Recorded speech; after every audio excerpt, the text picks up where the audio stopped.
I just texted Mike asking for a cue. Awesome. Appreciate it.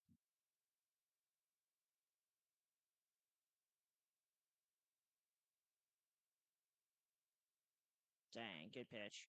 Another swinging. No, No, looking. Okay, he says go ahead, so you want to bring us in? Yep. Welcome into Cardines Field on a beautiful Sunday night in Newport, Rhode Island for some Sunset League action. Alongside Riley Daniel, I'm Sam Reese. We'll be on the call for this one as we are just underway in the opening inning of play. And in fact, it's a 1-2-3 inning to start things off, Riley. Yeah, I mean, could not ask for a better start there. If you're Westcott, I mean, always good, especially when your team coming off a win, 1-1 on the year.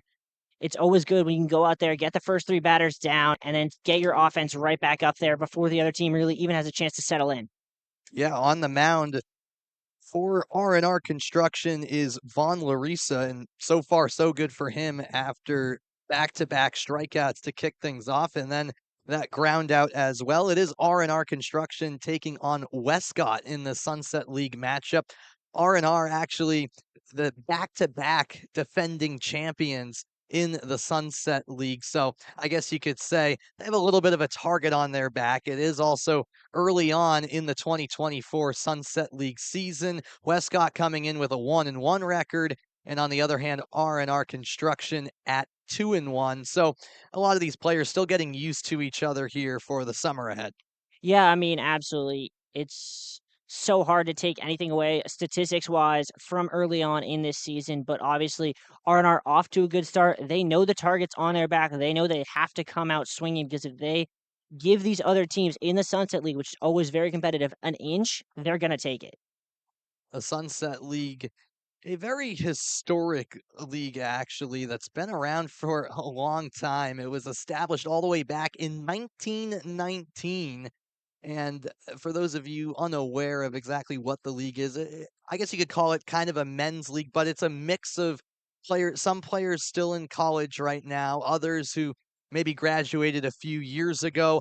And basically all of them are from the area, from the Newport area. R&R is actually a North Providence-based team, so a very unique local league with 6 teams currently in it. Beyond these 2 teams, it includes Town Dock Scorpions Baseball, Offshore, and Mudville, and nothing like games here at Cardines as well. No, I was just thinking as you were saying the Sunset League was founded in 1919. That makes it older than Cardines, which I think Yeah, might be the only thing around here we can call older than Cardines. I think you're spot on with that, Riley. Nothing, yeah, really nothing you can find around here. And almost anywhere is older than Cardines, but that's how long the George Donnelly Sunset League has been around. As Westcott is up to bat for the first time tonight as we enter the bottom of the first inning in a 0-0 game. For on the mound for R&R is Julian Haran, and he has already had a couple of appearances this season as the lefty gets ready to deal his first pitch to Michael Salzillo, the leadoff hitter, and ball 1 taken. Interesting to see Haran here as a starter has come in, pitched in relief twice so far this year, but has not gotten a start until tonight. And this time, a fastball catches the outside corner to even up the count at 1-1. A lefty on righty matchup, and that one gets away well outside. 2 balls and a strike. Haran's had 2 appearances with 2 very divergent results. A 1-inning appearance in the 8-4 win against Offshore, where he did not give up a run, as this one comes in. And it's a chopper down the first base line, but it veers foul towards both teams' dugouts. That's what's unique about Cardines. Both dugouts on the same side. And that appearance is very distinct from his first one against Town Dock, where he got shelled for 5 runs, only 2 of which were earned in only 2 innings of work. So 2-2 the count. And the fastball in there for strike 3. Down looking goes Salzillo, and we talked about R&R getting off to a good start defensively, or rather Westcott, and now R&R doing the same. Yeah, I really like that pitch there from Haran. Went outside back-to-back pitches, then came inside, froze him on the inside corner. First pitch swinging goes Matt Pagano, and it's handled by the second baseman Coro, who fires to Casho for out number 2. Both teams showing off their defensive chops early on. You get the feeling from the way this one started that this could be a pitcher's duel. It's already feeling like that. That's for certain, as the number 3 hitter, Mike Ficaselli, steps into the batter's box for Westcott.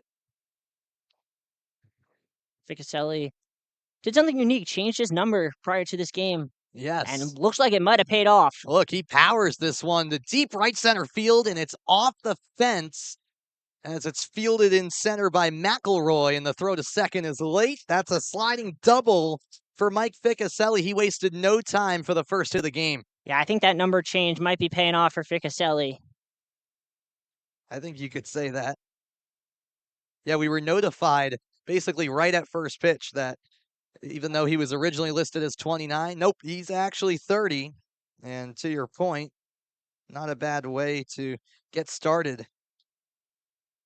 He might be number 30. He hit that one about 330 off the scoreboard out there in right center, or what we would call right center on a normal field. Yes. Anthony Fernandez swinging at the first pitch, but it's no problem for Pagano, who scoops and fires to first for the third out. So Ficaselli got Westcott going a little bit, but that's the lone hit of the inning as he's stranded at second. 1 inning played here at Cardines Field. No score between R&R Construction and Westcott. We're just getting started. Stick around because the second inning is coming up in a bit.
On to the second inning we go. Sam Reese alongside Riley Daniel here at Cardines Field for this primetime matchup in the Sunset League between R&R Construction and Westcott, as the first pitch of the second inning is fouled away by Daniel Casho, who's in the cleanup spot tonight for R&R. Yeah, Casho's had himself one heck of a start to the year, leading the Sunset League in batting average through 3 games at 556. It might be early, but nothing can be too harmful when you're off to a hot start, as that's a called strike, and it's 0-2 just like that to Casho, the hottest hitter in the league so far, even though it's early. And the fastball gets him swinging. So Vaughn Larissa completely unfazed despite Casho's hot hitting to start the season, and already 3 strikeouts for the right-handed pitcher. And I love his approach there. He goes fastball first pitch, it's fouled off. Then he switches it up to the off speed, and then knowing the hitter's going to be half a second late, goes back to the fastball up and away. And Doug Barlow now at the plate. He takes strike 1. Barlow batting in the 5 spot, who plays at South Kingstown High School.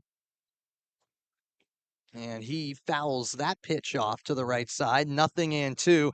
A big key so far, Riley, for Larissa is getting up in the count early. He's making quick work of these Yeah, batters. there's been one at bat where he has not gotten a first pitch strike, and that was the one where he got the ground out. So seems like he's getting a hit on every hitter.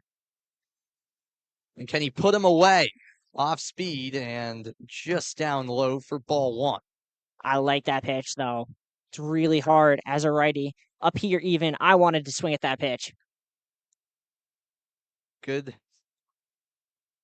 discipline from Barlow at the plate. This time the heater, and down looking goes Barlow. Another K, and this time a backwards one for Larissa. He's retired all 5 batters he's faced, and 4 of them via the K. Yeah, and that's the third consecutive K he's done that routine where he went off speed, then set up the fastball for the put away pitch.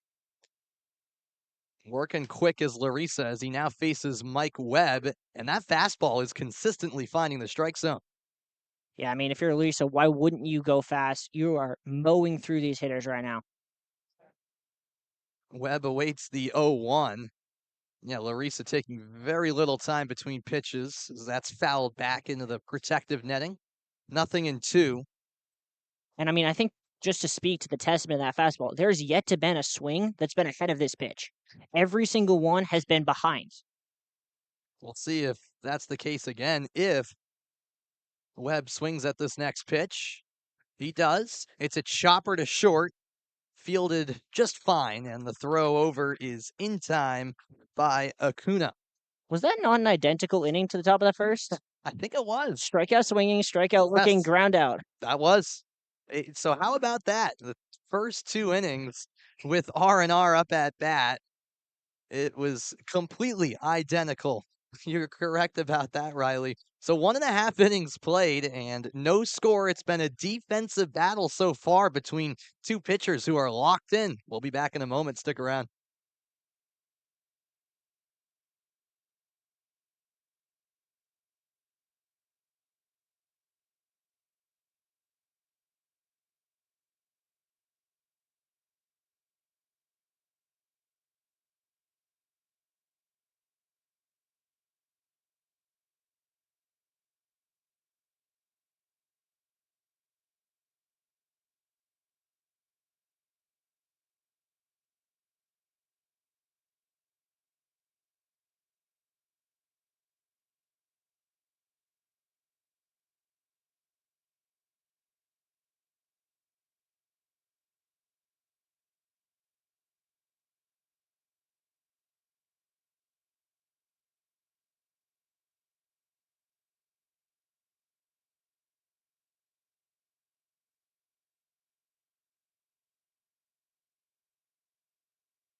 Welcome back into Cardines Field. 1.5 innings down in this Sunset League duel between R&R Construction and Westcott. And so far, Riley, it's been an absolute pitcher's duel. Again, it's early, but both pitchers have been very impressive in the early stages. We'll see if Julian Haran for R&R can keep that up after his first inning. Yeah, there's really been only one batter who's been able to square up a ball, and that was Kasha, who did some damage and got himself to second base, but his teammates weren't able to really do anything with it, left him stranded there. That's the only hit of the game so far as Jake San Antonio is at the plate for Westcott, and he ropes this one out to right center field. This ball moving back, it's off the fence, fielded out in center by McElroy. He's been called upon out in center for both hits so far, and both of those hits in the same general area around that 321 mark. And how about a deep single for San Antonio? And what I really like there from Macklemore is his ability to read how that ball is going to bounce off those banners. Because if he goes in too tight and it bounces over his head, San Antonio's standing on third base. By taking the step back, letting it bounce in front of him, he kept him to a deep single. It was well played there defensively as strike one is taken by Josh Lincourt, the number 6 hitter in the Westcott lineup, with a runner on first and nobody out. No score from Cardines Field. A good block behind the plate by Ianuchili. Yeah, to me, it looked like Iannucci was expecting fastball, had to adjust to that ball in the dirt. Last second adjustment, but he did well to block that one. Here's the 1-1 offering from the lefty Haran. That's down and away. 2-1. Yeah, and I think you have to be somewhat aggressive here. You don't want to let 2 runners on just because that would allow Westcott to play a little bit of small ball here. This is hit high in the air, and McElroy again called into action. This is a much easier play for the center fielder who's under it for out number 1, while San Antonio stays put at first. Yeah, McElroy getting a very busy day out there. He is definitely going to earn his keep today. Probably a little more happy with that one than the first 2 he had to go chase. Yes, a much easier play for the center fielder, that's for sure. As Jack Dwyer now digs in for Westcott, and he fouled that one. I might be seeing things, but I think that deflected off the mask of Ianuchili. I thought it hit off the shoulder pad. Maybe. Yeah, that would make more sense the way it ricocheted. 0-1 to Dwyer.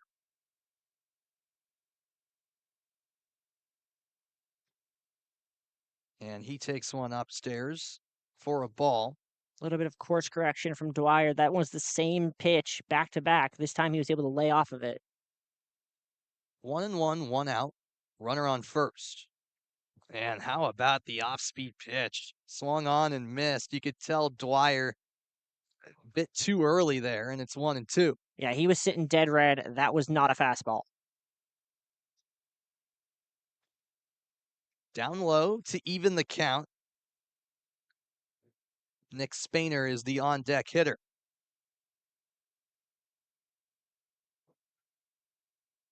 And Haran just taking a little bit more time, especially in an extended plate appearance here, which we haven't had many of today.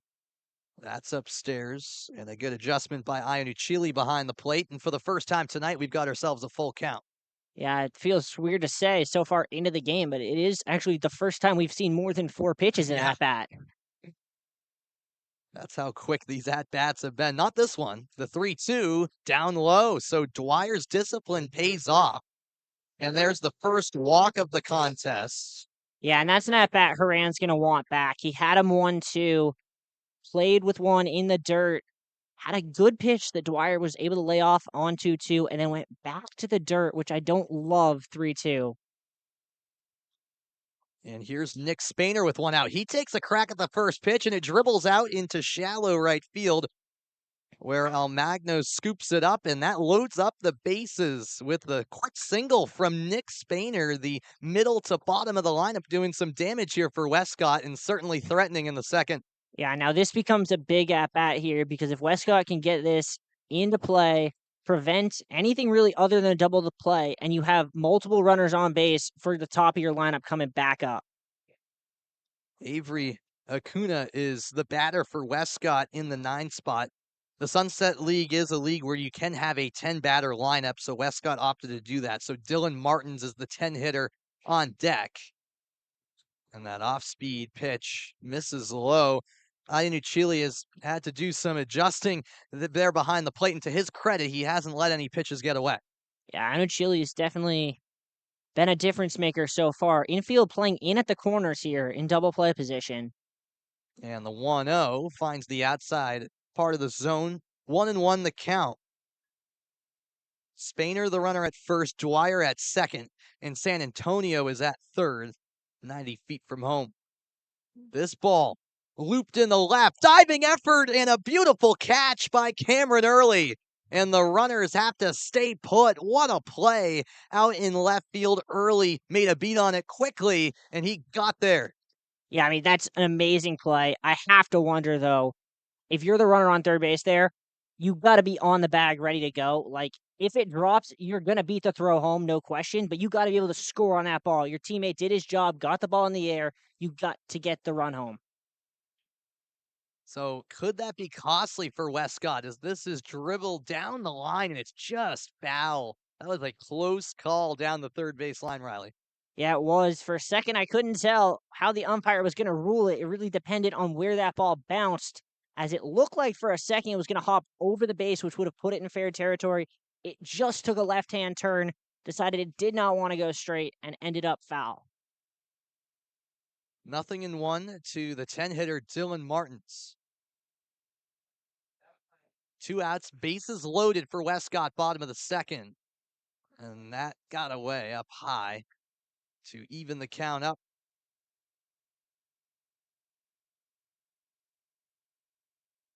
Dylan Martins currently playing his college ball at Nichols, a Division III school in Massachusetts, as that's cut on and missed.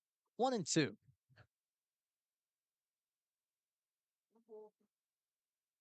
Martins played at Johnston High School here in Rhode Island.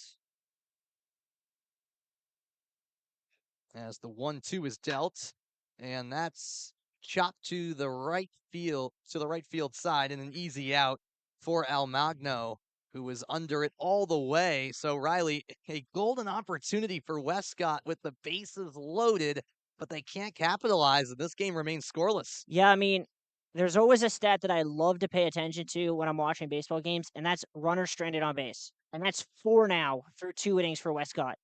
If you do that in a pitcher's duel, you have to take advantage of your opportunities. If you leave them on base, you're gonna lose the game because these players, these batters are just too good that you know that R&R's gonna get a chance, and if they can take advantage, they're gonna make Westcott pay for these missed opportunities. It was a golden chance for Westcott to capitalize. They couldn't do so. You do have to give a little bit of credit to Cameron Early for that nice play in left field to certainly save a run or two. It's still scoreless here from Cardines Field. 2 innings in the books. The third inning on the way. Stick around.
Two innings played and no score between R&R Construction and Westcott in the Sunday night Sunset League matchup. I'm Sam Reese. Alongside me is Riley Daniel. Westcott had a great chance to put at least a run across, but couldn't do so. They had the bases loaded, 1 out, and in the end left all three runners stranded as we get the third inning underway. Von Larissa continues to work on the mound. The Westcott starter deals high for ball one to David Iannucci.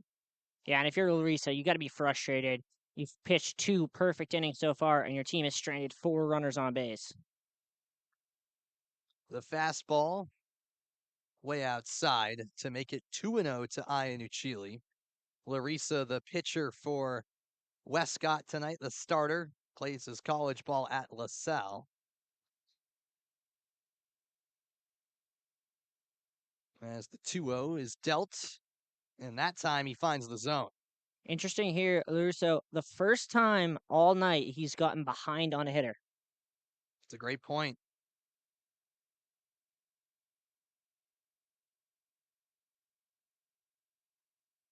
This one hit high in the air, right field. Under it is Salzillo, and he makes the play for out number one. One up, one down to begin the third. It's the first time all day that R&R's been able to get a ball in play further than the infield. So got to be feeling a little bit better, but right now they just cannot solve LaRussa. The first 7 batters haven't been able to. We'll see what the 8 hitter, CJ Almagno, can do. As he takes a fastball for strike one. That seems like a borderline pitch, but he clipped the bottom of the zone. Yeah, and I think we've started to see a pattern from the umpire that is a strike. The zone is a little bit lower than normal tonight. Fastball cut on and missed. That time it elevated on Almagno, 0-2. All right, I'm going to go out on a limb here, Sam. This one's going to be a breaking ball. All right, let's see if you're right, Riley. The 0-2. Will it be a breaking ball? No, he goes for the heat and just missed the zone. See, and that inability to predict pitches is why my baseball career ended at a JV level.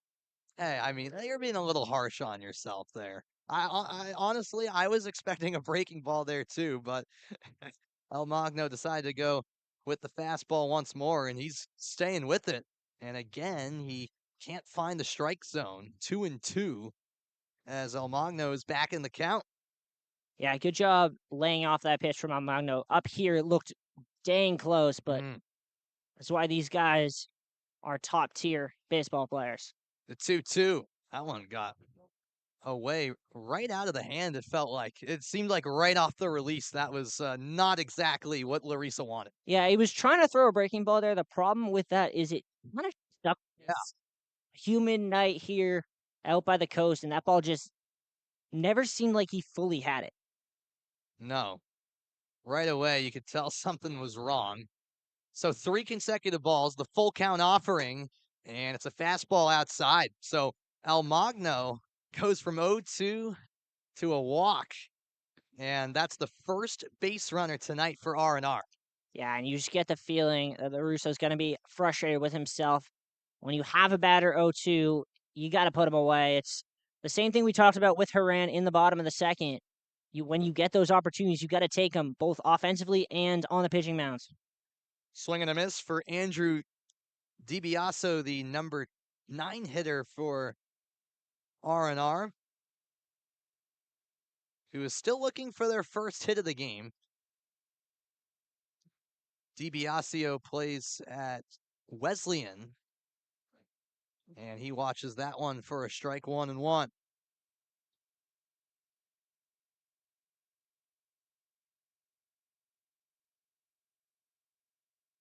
The runner on first is Almagno. DiBiasio swings at the 1-1, and it's fouled back for strike 2 as that ball deflected off the protective netting and bounced towards the Westcott dugout. Yeah, it's always so weird here at Cardigans to see the two dugouts next to each other.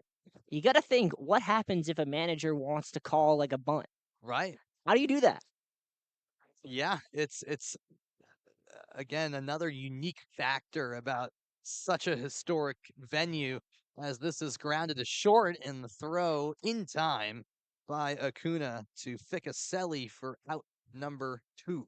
Yeah, and R&R got lucky there because it looked for a second like Lacuna was going to be able to turn the double play, but that ball kicks off the outside of the mound and hits towards the shortstop, taking it away from the pitcher. He's not able to run the 1-6-3, and instead they can only get the force out of first.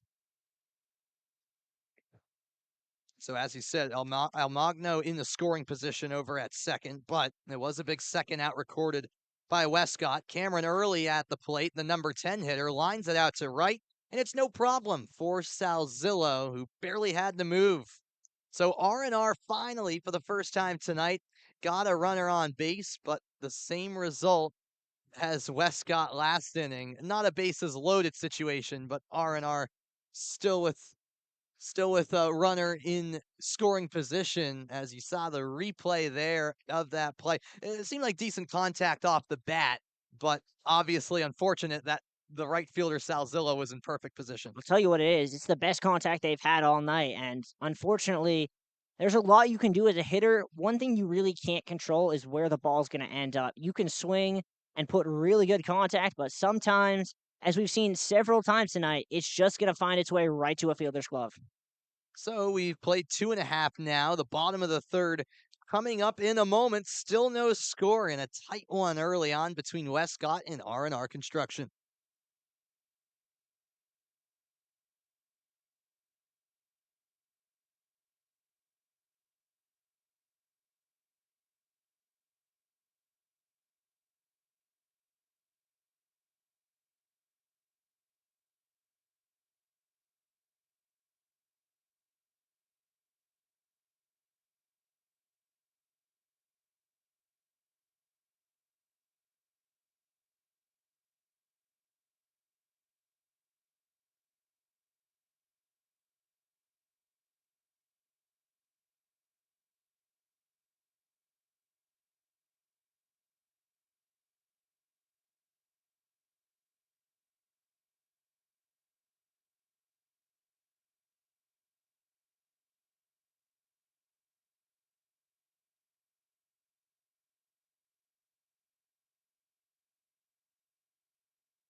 Here at Cardines Field, I'm Sam Reese alongside Riley Daniel for the Sunset League matchup between Westcott and R&R Construction. No score so far.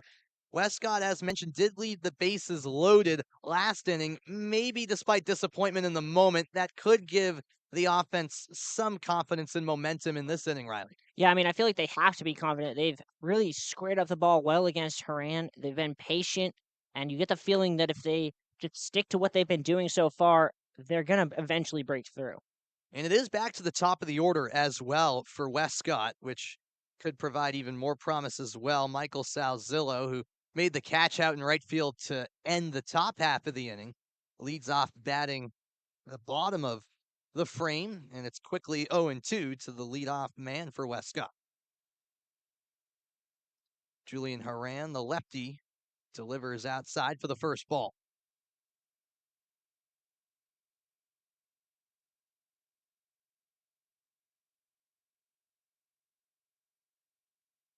Salzillo, the batter, played at Johnston High School and currently plays his college ball at Clark, as this is in foul territory. A diving effort, but just out of the glove of Coro. A great effort by the first baseman, and he got there. Rather, Cascio, I beg your pardon. He got there, but it looked like it just deflected off his glove and dropped in the grass. Yeah, I mean, that's just a great effort. It's not a ball you're even expected to get near as a first baseman, so props to him. The 1-2 again. Chopper to short, scooped up by Rivera, and the throw in plenty of time to Cascio. And there is the first out. Yeah, you get the feeling Rivera's been watching a lot of the likes of Xander Bogaerts, Dansby Swanson, the way he just so casually got to that ball, the running crow hop throw across the diamond for out number one. Rivera, one of several R&R players currently playing their college ball at Rhode Island College. And the shortstop has made a lot of nice plays at over there at short. Nothing crazy, but as you said, the casual manner in which he's got the job done, and you never know. Every now and then, a shortstop can make an error on one of those plays, but when you're getting business done and not making any errors there for a player who's going to be called into action a lot, that's all you can ask for from if you're a coach. As Matt Pagano is at the plate and he awaits the 2-0. Hit high in the air left side, and that's foul, well out of play. In fact, that ball lands on the street. It bounces across the road. Yeah, about this time of night here on home game days, America's Cup Ave turns into an obstacle course. That can certainly be the case at multiple points, depending on the amount of foul balls we're talking about that way, but there can be a lot on any given night here at Cardines Field when there's a game going on. The 3-1 down in the dirt, so a walk sends Pagano to first base. Yeah, and I don't think that's something you want to do with this guy coming to the plate. Nope, and that guy is Mike Ficcaselli, who had that notable double in the first inning for the first hit of this game. Yeah, and Ficaselli, he's one that can really get a hold of one. Was first pitch swinging his first at bat. We'll see if he does the same thing here. And there you go. It gets past the glove of the pitcher, Haran, but a nice flip and a throw over to first. How about a double play? 6-4-3. And once again, smart decision making by Rivera in that case, where he knew he could get it to Coro, and then Coro swinging it around for the play. And you see the replay here. R&R making it look easy. That wasn't even close, really. Nah, the second, and a great job there by Haran not to try and interfere with that ball, because so often as a pitcher, it's just basic instinct. You want to reach your glove out there, try and make a play on the ball. But he knew his shortstop had it, knew that if he let it go, they were going to get two, and he got out of another inning unscathed. That's right. Another inning where a base runner does get on, but not much more than that, as Westcott left Pagano stranded at first, who was part of that double play to end the inning. And so we played three here at Cardines Field and still scoreless. We'll be back in a moment, and it was great being on the mic with you tonight, Riley. Pleasure as always. All right, we'll be back in a moment. Alongside me will be Brendan Locke. Stick around.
Welcome back into Cardines Field. No score between Westcott and R&R Construction in the Sunday night Sunset League matchup. It's early on in the season, but these are two teams who have who are usually at the top of the crop. R&R, the champions the last 2 seasons of the Sunset League, and Westcott was the best team in the regular season the year before that, as Brendan Locke now joins me on the headset for the top of the fourth inning, as that's ball one to begin things off. Brendan, great to be with you tonight. It's been a pitcher's duel so far here at Cardines. It has. We've had some long, loud outs, It's but true.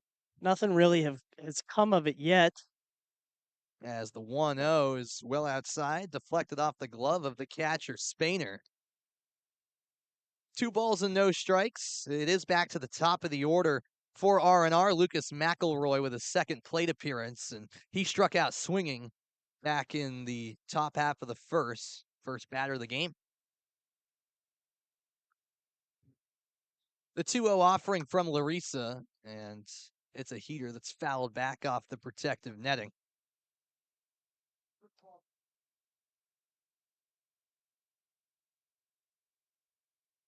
Lucas McElroy, the batter for R&R Construction. And this is hit high in the air right field.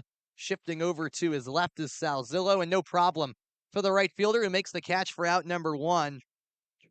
To your point, Brendan, it's been a game so far where no runs have been scored, but we've seen a lot of balls out to right and center field in particular. Yeah, we have. We have. It's been an active day for the outfielders, and that was a good job by Larissa. He caught McElroy kind of napping a bit on the off speed, and he just got right underneath it. And Larissa deals down low to Joe Coro for ball one. One out, nobody on base here in the top of the fourth, still no score. And an off-speed pitch finds the inside corner, 1-1.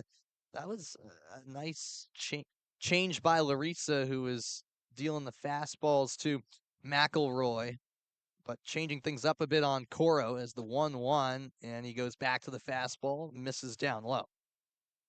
Yeah, that was a really good off speed that was delivered right into the zone, and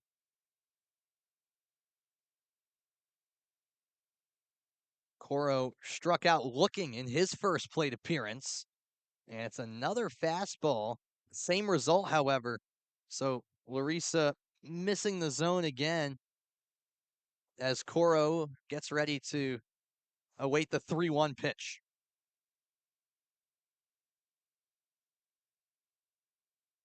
The righty Larissa deals and off speed, but same result. So this is really the first time it feels tonight, Brendan, where Larissa felt like multiple pitches there, losing a bit of his command. well, yeah, I thought for sure that he would go fastball in a 3-1 count, and a nice job by Coro to lay off that and take the walk 3-1. Often expecting, so it's lifted way out, but Yep, that's Isaiah Rivera, who went after the first pitch, but it's an easy out and left by Lincourt for the second out of the inning, and that leaves Coro at first base. Now up at bat, Daniel Cascio. yeah, interesting to see. Not a lot of base runners in this game for R&R, as they have not registered a hit yet. And Check on first. Back in time was the runner, Coro. so with 2 outs, see if you can get something moving. Even just get Coro with his legs moving and force the defense to make a play. And there's the first pitch to Cascio. Another ball from Larissa. And you're right, R&R still looking for its first hit. Coro, the runner on base right now, is only the second guy who's got on base today. Almagno was the other last inning, and he got on base via the walk as well. 1-0 to Cascio, and that time it's down the middle from Larissa to even the count. Yeah, nice job from Larissa to deliver himself back in, try to get himself back in this AB. Larissa plays his college ball at LaSalle, and the fastball missing outside. 2-1 to Cascio.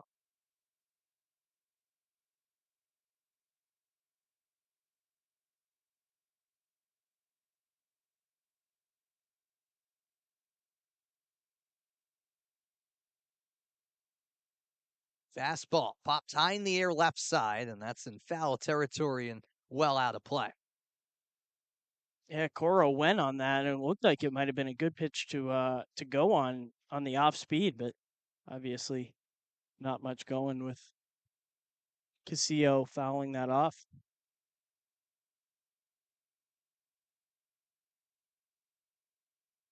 2-2, 2 outs. Coro the runner at first. No score in top of the fourth. And a swing and a miss for strike three. So Larissa settled in a little bit after that walk to Coro. And he records another strikeout. That's his fifth of the night. And so far through 4 innings, Larissa has looked very solid. Well, Larissa was chuckling to himself as he came off the mound there. I think he knew that he fooled him pretty good. That was a dipping curveball that started at the middle bottom of the zone and found itself in the dirt, and no chance.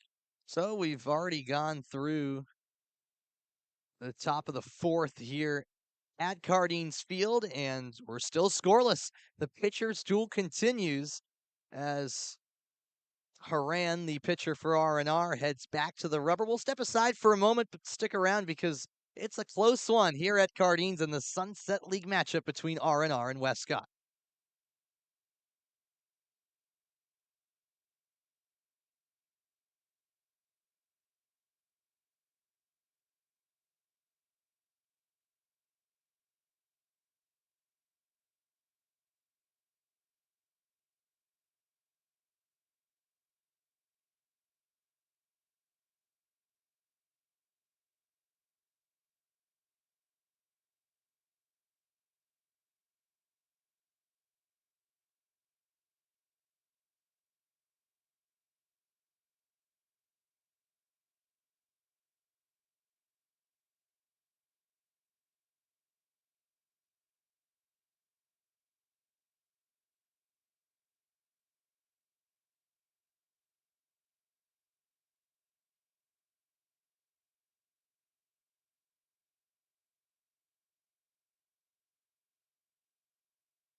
We head to the bottom of the fourth here in Newport, Rhode Island. It's R&R Construction against Westcott. I'm Sam Reese alongside Brendan Locke. No score so far between these two teams. R&R 2-1 coming into today, while Westcott is 1-1. Again, very early in the season.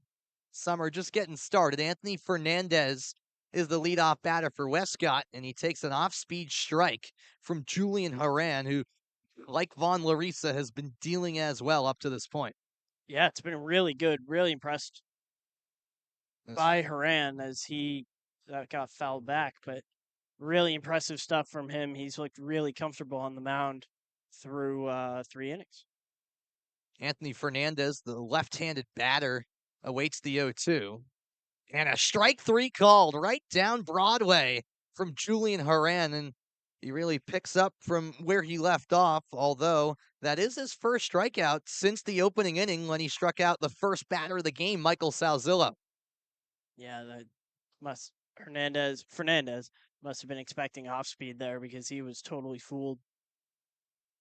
So 1 up, 1 down. Jake San Antonio chops that one foul to the left of third base. That's an unbelievable name.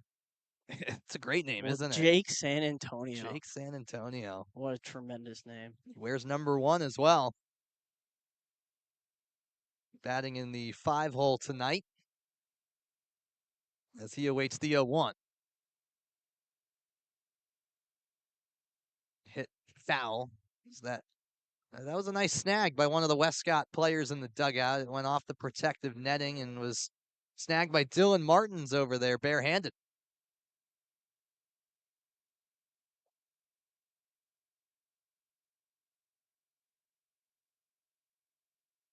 Here's the 0-2. Off speed again and foul down the third base line. Yeah, San Antonio definitely seen it well. 2 bats on ball in this AB, but nothing has come of it yet. 1 out, nobody on here in the bottom half of the 4th inning. We thank you for tuning in here on the Newport Gulls YouTube channel. The lefty Haran delivers the 0-2 again. This is spanked out to right field. Shifting over is Almagno, and he makes the play for out number 2. 2 up, 2 down. Haran is staying locked in on the rubber for R&R. More of the same that we saw in the first 3 innings, and it's a lot of loud outs, but hit directly to outfielders are pretty easy plays for shortstops, second baseman, as have not had a lot of issues thus far. Right.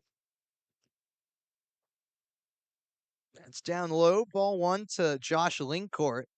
And yeah, you do have a point because to be fair, there was that one play out in left field by Cameron Early when Westcott had the bases loaded. That was a really good catch. But outside of that, despite the amount of hits that have gone to the outfield, which has been a lot, it's been pretty routine for the outfields of both teams, really. This is hit well through the gap up the middle, and it rolls into the glove of McElroy. That's a single for Josh Lingcourt, and maybe Westcott can get some momentum going here with 2 outs.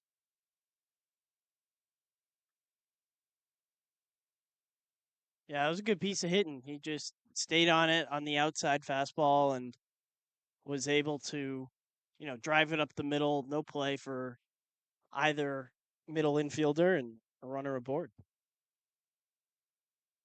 Jack Dwyer now the hitter. He goes after the first pitch, and that drops in front of the right fielder Almagno.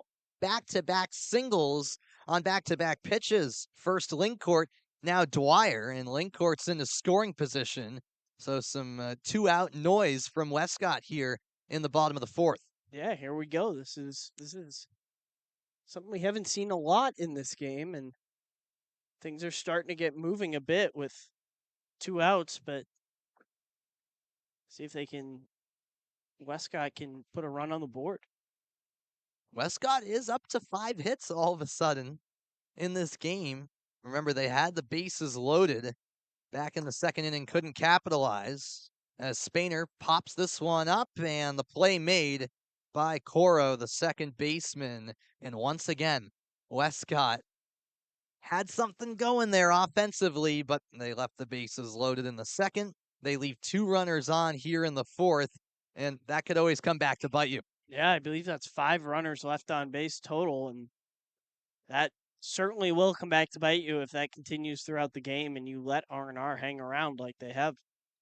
So we've played 4, and guess what? Still a 0-0 game here at Cardines Field. The 5th inning coming up next. Stick around here on the Newport Gulls YouTube channel.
We're ready for the start of the 5th inning here at Cardines. Sam Reese alongside Brendan Locke, bringing you the play-by-play for this one.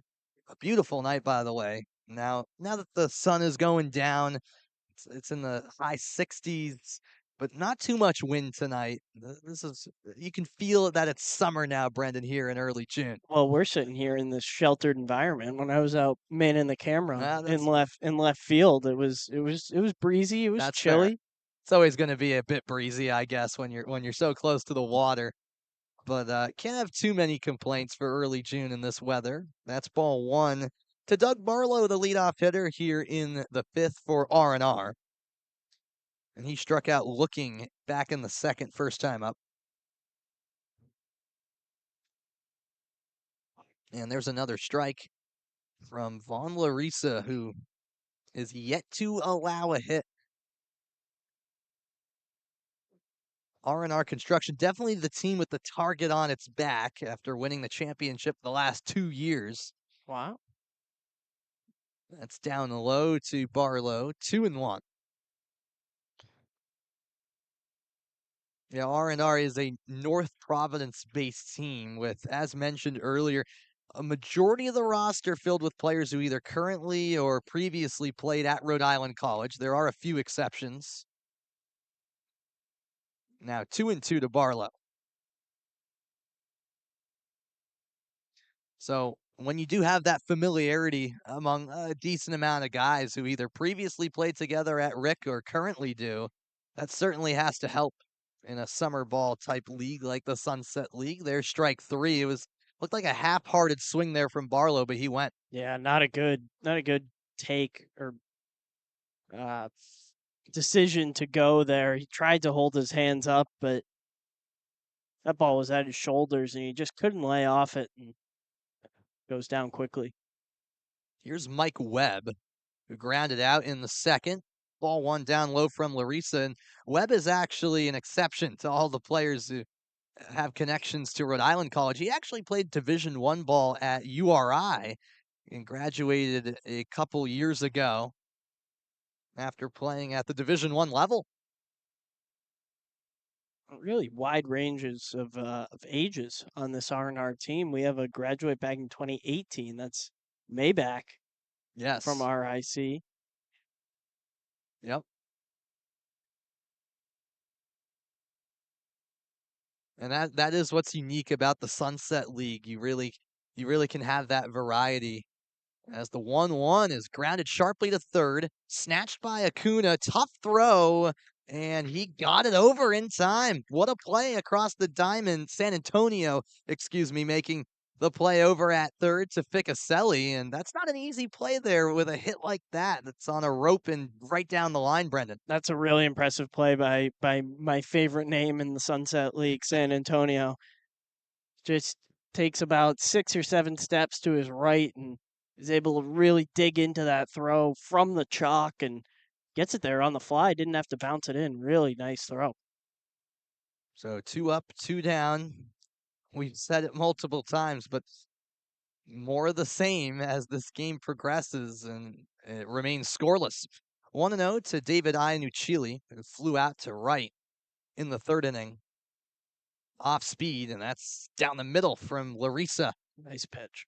An adamant strike call from the home plate umpire as well.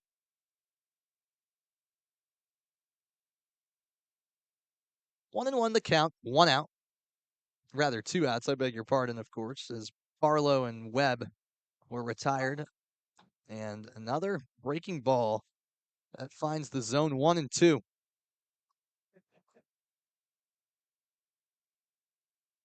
Yeah, now in Lucci, Iannucci pops it foul. Ian Lucilli is he had him guessing on the back to back off speed curveballs that dropped into the zone. Able to fight off and work it foul, but not a spot that Ian Lucci wants to find himself in.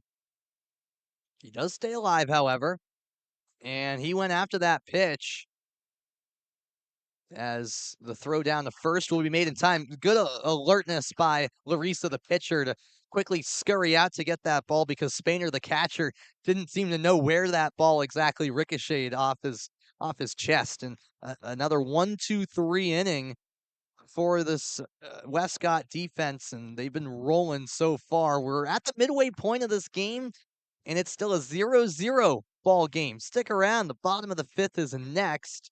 Who will score first? When will there be a run? Well, you gotta stay around to find that out here at Cardines Field. It's a cagey affair between R&R and Westcott.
Welcome back in. We're halfway through this one, at least, but no one can break the deadlock so far between R&R Construction and Westcott.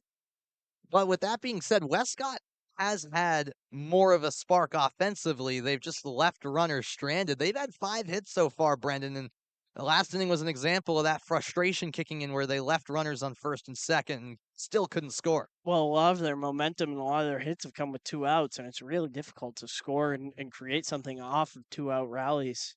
And that's the position that they found themselves in a handful of times, just unable to convert thus far. Avery Acuna is the number 9 hitter for Westcott leading off this inning. That's hit sharply through the gap over to the left side. It was just out of the reach of DiBiasio, the third baseman. That's a leadoff single for Avery Acuna, who makes some noise to begin the 5th. And it's another instance where if you're Westcott, you're saying, okay, can we build off of this here and finally capitalize offensively? Yeah, nice job by Acuna as he able to hit down on the ball and just find a gap. One of 3 community college players on Yes. the Ooh, and this ball is on the cranked team. out to left, but that's going to veer foul. That had the power, just not quite the accuracy that Martins wanted, Brendan. That looked promising off the bat at first, but in the end, well foul.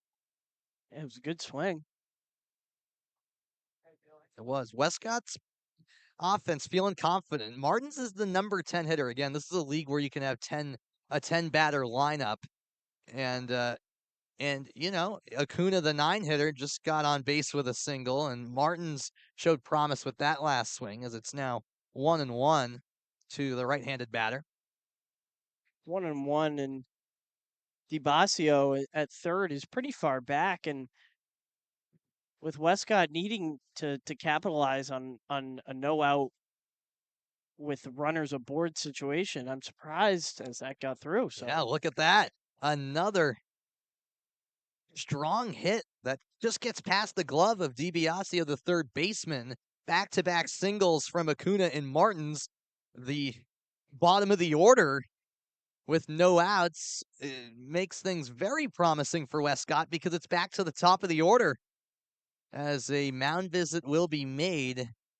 And will it just be that, or could it be the end of the road for Julian Horan? You got to think they don't pull him just yet, Brendan, but it's just to settle things down here because not quite the start to the 5th inning you wanted if you're Horan. no, I think more than likely just going over defensive situations. If it's hit to the second baseman, we want to go here first. Then, look back this runner and throw to first. If it's a little bloop bunt, then we're going to third quickly. The corners are in, things like that we'll see exactly how they line up, but probably more of a defensive situation, and that's most likely why he called in the entire infield. So after that brief meeting at the mound, Horan's ready to dig back in. He faces Michael Salzillo, the leadoff hitter tonight for Westcott, but he's 0 for 2. Struck out in the first, grounded out in the third, trying to change his fortunes this time around. He shows bunt, but drops back because that pitch is down low, 1-0. Yeah, R&R expecting it. Castillo, the first baseman, with his feet on the grass, very much ready for that show bunt situation, while the third baseman, DiBiasio, keeps his feet on the dirt in case the throw is down to third. And an eerily similar pitch that's down low from Horan to make it 2-0, and you can tell that the plan is for Salzillo to lay down a bunt here in all likelihood. And he's keeping it low because it's difficult to bunt a low pitch. Right. Martins at first, Acuna at second, nobody out. And this time, it's a strike from Horan. He definitely needed that to make it 2-1. Yeah, Sanzillo was not a fan of that one. He gave a look back to the umpire, but didn't say anything. Did a good job holding his tongue. Fastball misses inside. 3-1 to Salzillo. Now things get interesting. 3-1 count. Is he going to come at him with a fastball, or will he concede the walk? And there's a strike. Outside part of the zone, and that's one of those borderline pitches that if you're the batter, it's tough to make a decision on whether you should go after it. Massive full count pitch coming up. Huge. Here's the 3-2. Staved off. Salzillo got a piece as it was fouled to the backstop. Yeah, interesting thing is Salzillo has found himself ahead in this count the entire time. He was ahead 1-0 and then ahead 3-1. And now he finds himself battling in a 3-2 count. This is the 7th pitch to Salzillo. And it's upstairs. A good eye by the right-handed batter Salzillo. And guess what? The bases are loaded with nobody out here in the 5th. Westcott had the bases loaded with 1 out back in the 2nd. Couldn't score a run. And they're hoping that things pan out differently this time around with Matt Pagano now at the plate. Corners in for R&R. Ball 1 up high from Haran, who is facing a bit of adversity. Not for the first time tonight, but this is certainly the most adversity he's faced in this contest.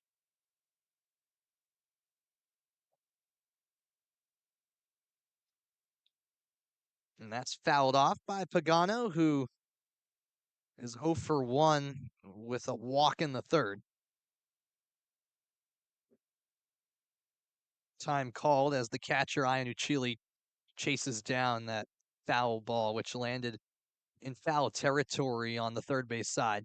This is where if you're Haran, you really need to trust your outfielders. Not just your outfielder, but your entire defense. And trust the guys behind you because more than likely you're not going to strike out the side. And you have to attack the batters and coming at them with aggressive pitches because there's nowhere to put them if you walk them. And you really need to trust them. And if the ball is put in play, say, my guy can make a play, regardless of where it's hit. Right. Pagano goes after this one, and that's fouled out of Cardines. I think that's another one that landed on the street. We've had a couple of those so far. It's bound to happen here at Cardines Field. I was talking about that with Riley earlier. Handful of street balls. Oh, yeah. And hopefully you're not an unlucky car at that second. We had a close call, like first or second inning. Really? Yeah. Oh, yeah. That was the one, probably. This is hit on the ground, and it skips off the chest of Coro. And how about that? It's the breakthrough tally for Westcott as Avery Acuna comes home on what will likely go down as an error over at second base. Just an unlucky hop, and it was misread by Coro, the second baseman. Westcott strikes first. It's 1-0. Yeah, as soon as I say you got to trust your defensive players, he makes a nice play tracking it in and just unable to look it into the glove and thought it might be a double play ball. Right. Where R&R could just concede the run and try to spin two, but now we find ourselves bases loaded once again with no out. Yeah, that's a big blow there, isn't it, Brendan? It certainly is when we have a pitching change. Yes. So we'll get a number on that in a moment, as that's the end of the line for Julian Haran, who, make no mistake, was very solid throughout this game, but just couldn't quite get it done here in the 5th, as R&R will go to its bullpen for the first time tonight, and it's Nick Rioles entering the contest on the mound. The right-handed pitcher played at North Providence High School a while ago now, and then he played his college ball at LaSalle, graduated from there 2 years ago. And so the veteran is going to try to settle the storm here in the 5th inning, Brendan. Yeah, and he's not coming into an easy situation with 3 runners aboard and no outs, but this is a guy that R&R must trust because getting out of a jam like this isn't easy, but that's the task that's asked of him. So Julian Haran ends up going, and his final line, 4+ innings, conceding 7 hits, just 1 run, and ultimately I do think that'll be ruled an error over at second. So it won't be an earned run officially, as it was still a solid performance from Haran, make no mistake about it, and he recorded a couple of strikeouts in this one. But those hits started to pile up, and you felt like as long as Westcott continued to deliver and get on base, eventually they'd capitalize, and that's finally come true here in the 5th inning. It certainly has, and he still has an opportunity to have some earned runs credited to his name as the 3 runs aboard are on him. But Yep. this is a big moment here for Rioles. Nick Rioles has made one prior appearance early on in the Sunset League season, but that was actually a game he started, as strike one is delivered to Mike Ficcaselli. As Brendan said, base is still loaded, nobody out here in the bottom of the 5th. And in that start for Rioles, he went 5 innings, only allowed 2 hits with 1 walk and 6 strikeouts. Corner's still in for R&R. Off speed, and it misses outside to Ficcaselli, who had that loud double out to right center field in the 1st inning for the first hit of the game, before grounding into a double play in the 3rd. Fastball inside on Ficcaselli, 2-1. Rioles with kind of an interesting delivery. It's kind of a 3/4 style, similar to what you might see with someone like Chris Sale. Right. And this is hit high in the air out to right center. Catch made by Almagno. Runners tag, and in the score with ease is Dylan Martins. Westcott doubles up here in the 5th. 2-0 now the score. And really, that's all you could ask for from Ficcaselli in that situation. Just send it out there to the outfield. The runner will tag and come home as a result. That's a nice sac fly by Ficcaselli. Exactly right, and Rioles will take that too, only allowing 1 run, and he's looking to keep things low here, try to spin a double play and get out of this inning. Outside, ball 1. Anthony Fernandez now the batter. It should be mentioned that Pagano stayed put at first, but Salzillo did advance to 3rd.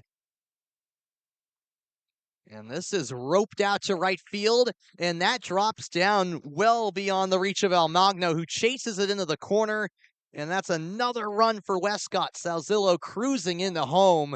It's now a 3-0 ball game. The RBI single from Anthony Fernandez extends the lead for the designated home team tonight.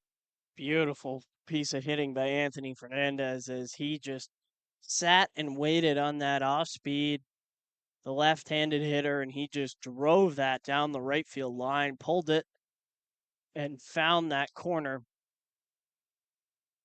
As there's ball 1 to Jake San Antonio in the seemingly never-ending inning, Brendan. Yeah, this one's gone a while, and the runs are finally piling aboard. If you're going to put that many hits on the board as they have, you have to think the runs are going to follow. And again, contact made. This one deep to center field, but the catch made by McElroy, that's another tag up. And another run for Westcott. Pagano, no problem scoring from 3rd. And with 2 outs now here in the 5th, it's a 4-0 lead for Westcott.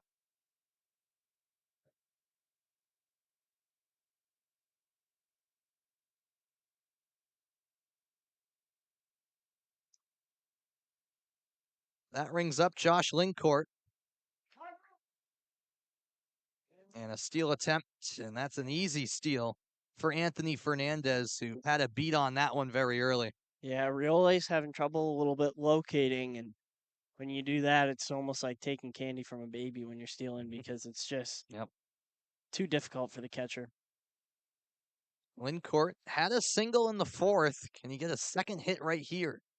The left-handed batter watches that one down low. 1-1 the count in a lengthy bottom of the 5th inning where finally Westcott has cracked the code and has broken the deadlock and then some. Sharp hit to first, and that's scooped by Cascio, who steps on the bag, and finally the 5th inning comes to an end. Westcott put 4 on the board here in inning number 5, and finally this game has seen some offense that has paid off We'll see if R&R has a response because they haven't had a hit so far tonight. We're on to the sixth in a moment. Stick around.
We roll on to the sixth inning here at Cardines Field, and R&R Construction has some work to do.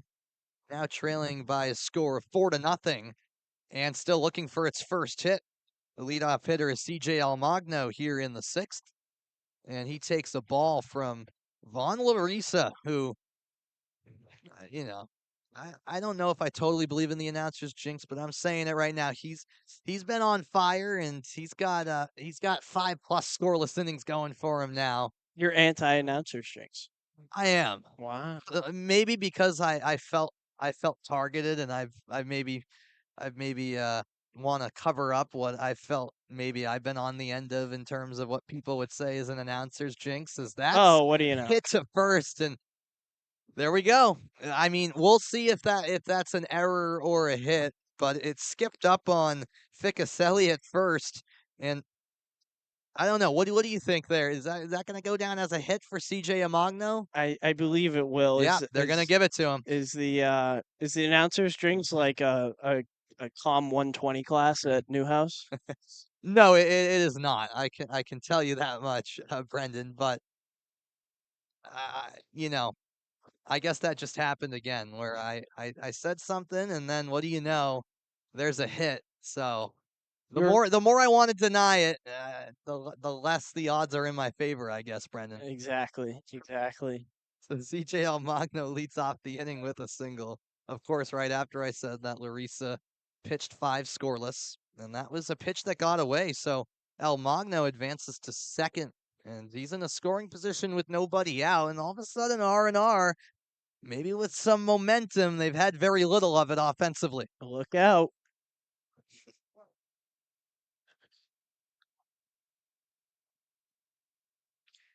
Andrew DiBiasio is the batter, and a big hack and a miss. That had some heat on it. Oh, it did. And that was an all or nothing type of swing as well. 1 down, and another strikeout for Vaughn Larissa. He's up to 7 on the night. Impressive outing from Larissa. He's been in command all night. He's had really no wobbly moments and just locating the ball exactly where he's wanted to, seemingly every pitch. Cameron Early is the batter, the number 10 batter in this lineup. His first at bat resulted in a fly out to right field, and that was another filthy pitch from Larissa, going with some off-speed action. Yeah, and Garley just way out ahead of that one, and Spanner gave his pitcher Larissa a point after, and he recognized how good that was. He said that Yeah. was That was some impressive stuff, just dropped out of the zone. Nothing into the count with one out, and the runner at second is CJ Almagno.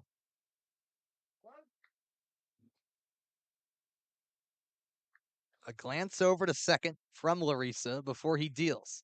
Now he fires. This is it opposite field, shallow right. It bounces in front of Salzillo. And just like that, a couple of hits here in the sixth after none in the first five, but runners on the corners with one out. Yeah, interesting to see how R&R will tackle this. They really need just some offense, and especially with one out, got to take advantage of the runner on third and see if they try to advance the man on first to second to see if he can, you know, score on a little single. It's also worth noting that the two hits in this inning came from the number 8 hitter, CJ Almagno, and the number 10 hitter, Cameron Early, which means it is back to the top of the order now as well for R&R Construction. Lucas McElroy at the plate. He's 0 for 2 with a strikeout and flyout, facing an 0-1 count with one out. And a check over on first from Larissa, but the runner Early was alert. Now the 0-1. Fastball. Sliced foul over to the right side, and that's well out of here. That might have gone across the road. I think that went into the parking lot where I parked. I hope my car didn't get hit over there. That might have hit the Lululemon store. Yeah, it might have. Off the roof, perhaps. Nothing in two. And with runners on the corners, Larissa taking a lot more time between his pitches, as you'd expect. 0-2 to McElroy. The heater got him swinging.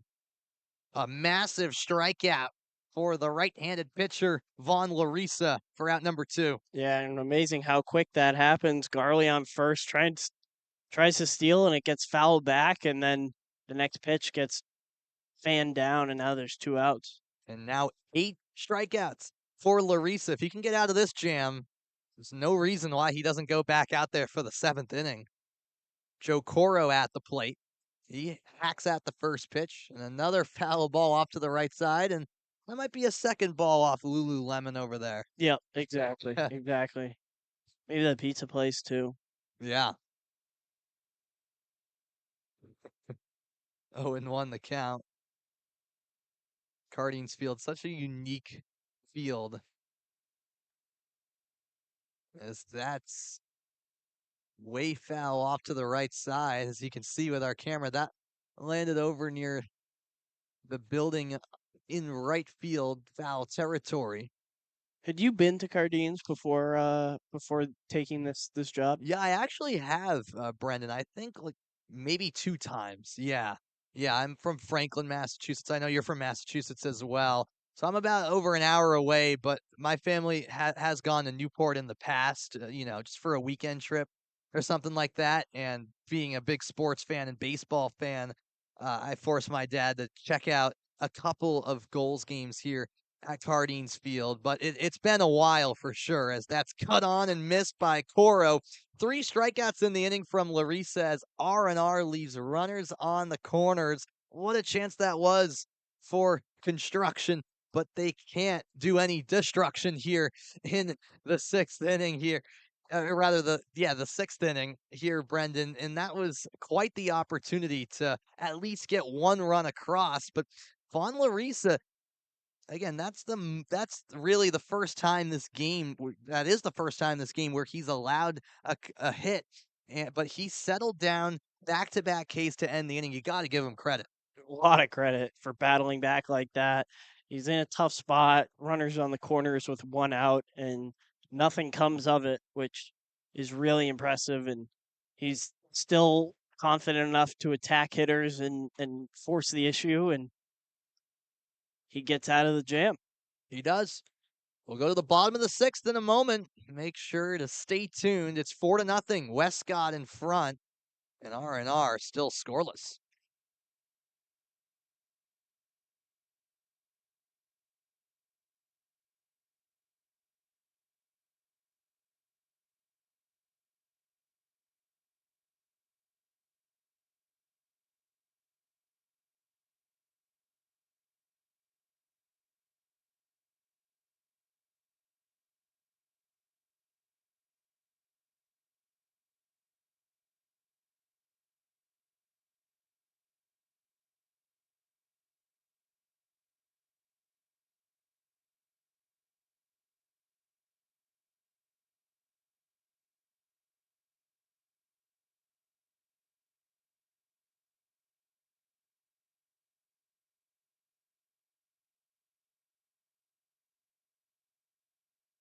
Welcome back. We're on to the bottom of the sixth inning here at Cardines Field, and it is a 4-0 lead for Westcott, and they can add on to that lead after that 4-run fifth. We'll see what they can do here in the sixth with Isaiah, or rather, not Isaiah Rivera. That would be Jack Dwyer at the plate to get the sixth inning underway.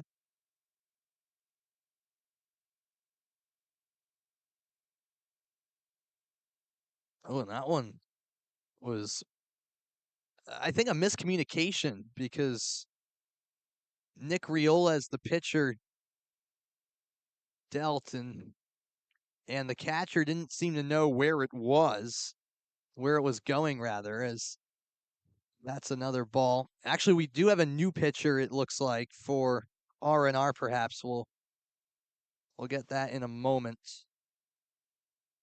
Nope, it is still Riola's.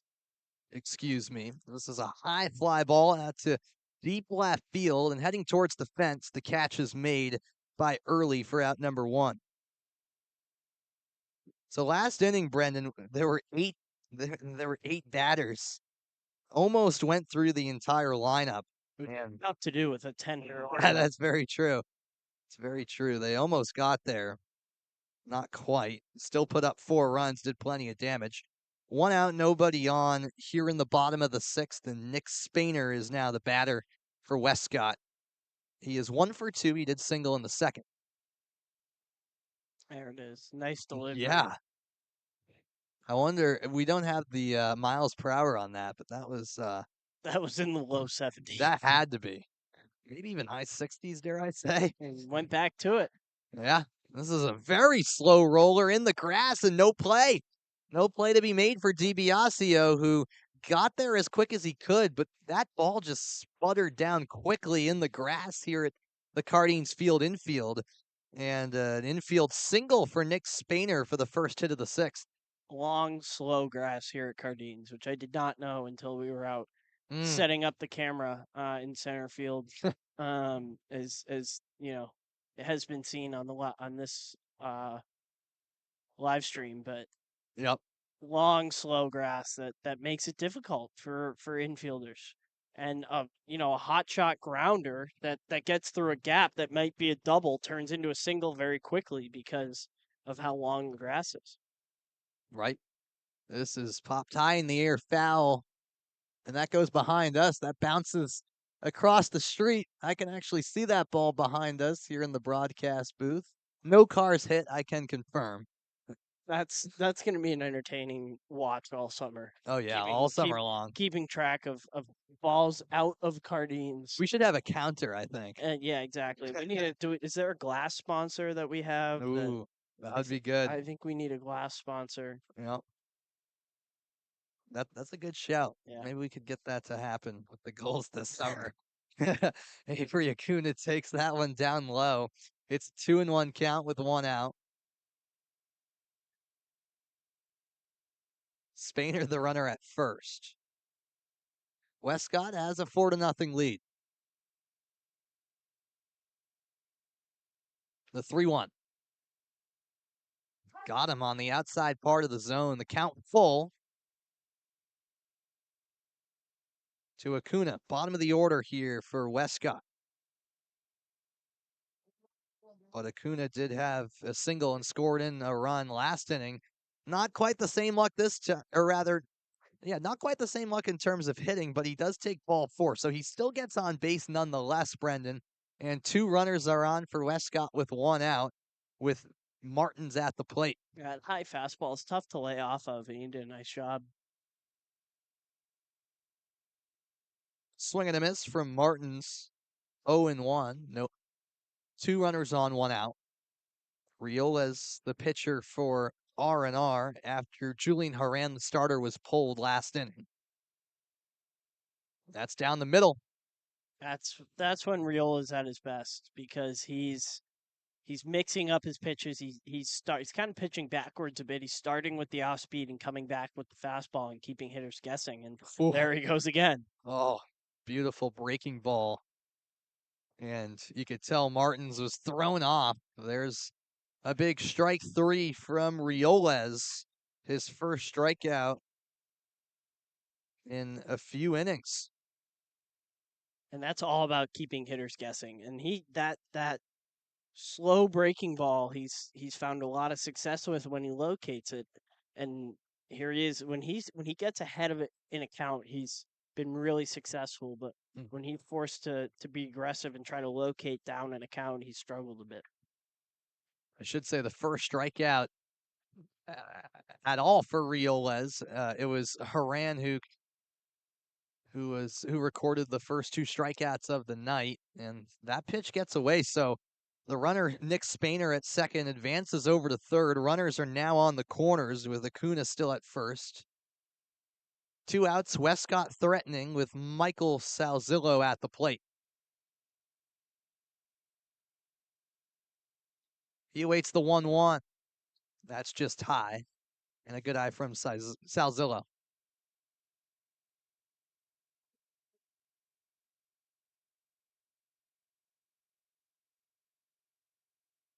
Salzillo plays his college ball at Division III Clark. This is hit on a line to center, and it's an easy out for McElroy. And that will do it for the inning. Westcott again getting on base and then some, but in this inning can't quite get on the board the way they did in the fifth. They still have a relatively commanding 4-0 lead through 6 innings of play. The 7th inning is next, and it was a lot of fun being on with you tonight, Brendan. Appreciate all of the great insights, sir. And I'll be back for the 7th, and I believe it'll be John Hawkins joining me. So stick around. We have a fun finish in store. R&R Construction looking to get going offensively. Stay tuned.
Welcome back into Cardines Field. I'm Sam Reese. Now pleased to be joined by John Hawkins here in the broadcasting booth here at Cardines Field as Westcott leads R&R Construction 4-0. 2-0 count as that swung on and missed 2-1. Yeah, one of the teams seems to just be hitting the ball a bit more. And it's been shown a little bit with the discipline at the plate here.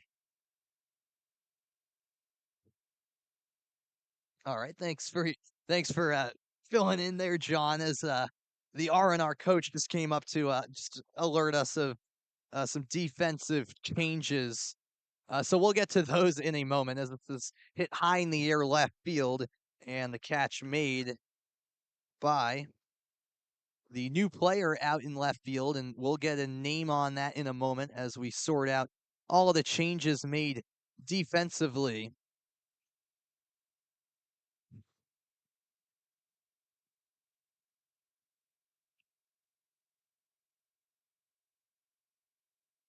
Now the batter is Daniel Cascio. So 1 up, 1 down here in the 7th. That's inside. 2-0 now the count.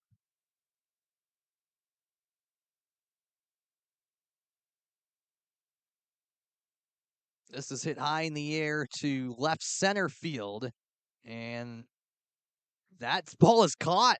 Leaning back and making the play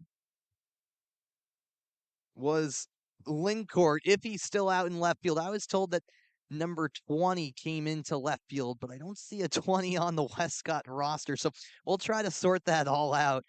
Either way, that was a bit of an interesting play there out in left field, but he still made the play nonetheless, leaning back, toppling over. But the catch made nonetheless, and a quick 2 outs, John. Indeed, looked like it was a routine play, but maybe lost it in the night.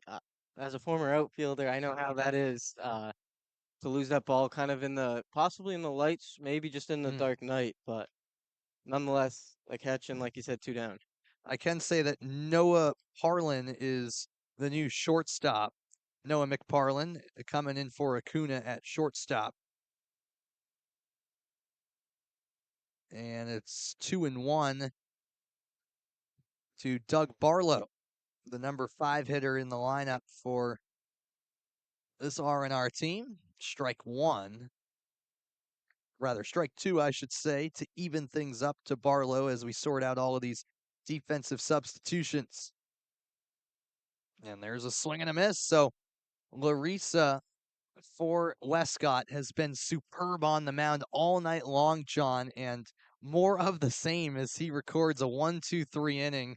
Cool as you like. Indeed, he's gotten some help from the defense too, but his pitching's been great all night, and able to really locate all of his pitches, and it's a perfect thing as a pitcher, especially when the defense is right behind you. All right, it's the middle of the 7th, and that means it's time to stretch. So we're gonna do that ourselves here in the broadcasting booth. Stick around because it's a 4-0 lead for Westcott, but still a few more innings to go here at Cardines Field. We'll be back in a moment with more.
We head to the bottom of the 7th in this Sunset League matchup between Westcott and R&R Construction. I'm Sam Reese. Beside me is John Hawkins, and we do have a pitching change, John. In for R&R, the third pitcher of the night is Brendan Aldridge, who played at Rhode Island College, graduated 1 year ago, and so the righty gets ready to deal for the first time tonight, and his first pitch is a strike on the outside corner. Wouldn't want anything more out of the bullpen. First pitch strike. See what he goes here. Really take control of this count. Yeah, this time he brings the heat, but it's an opposite field hit, and a nice play out and left by Early, who adjusted and ran over to make the catch. Out number 1. And so far, so good for the new pitcher, Aldridge, as Pagano had some power on that hit, which looked like it had potential at first, but in the end, a flyout.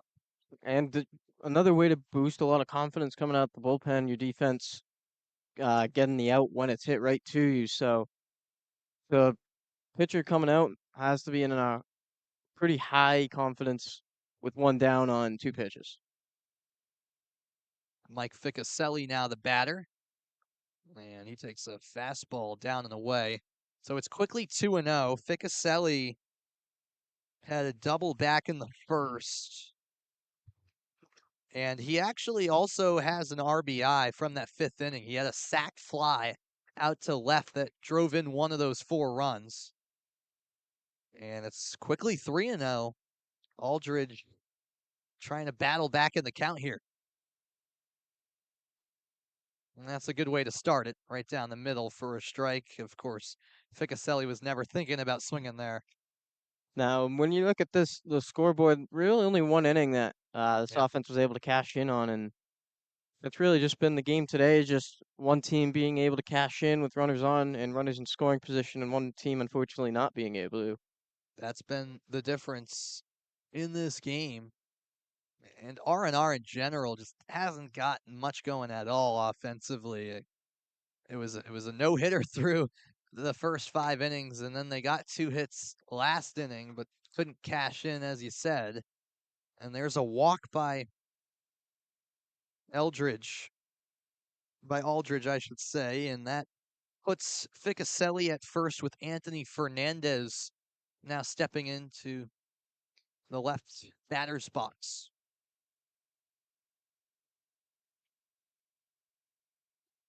And strike 1 taken.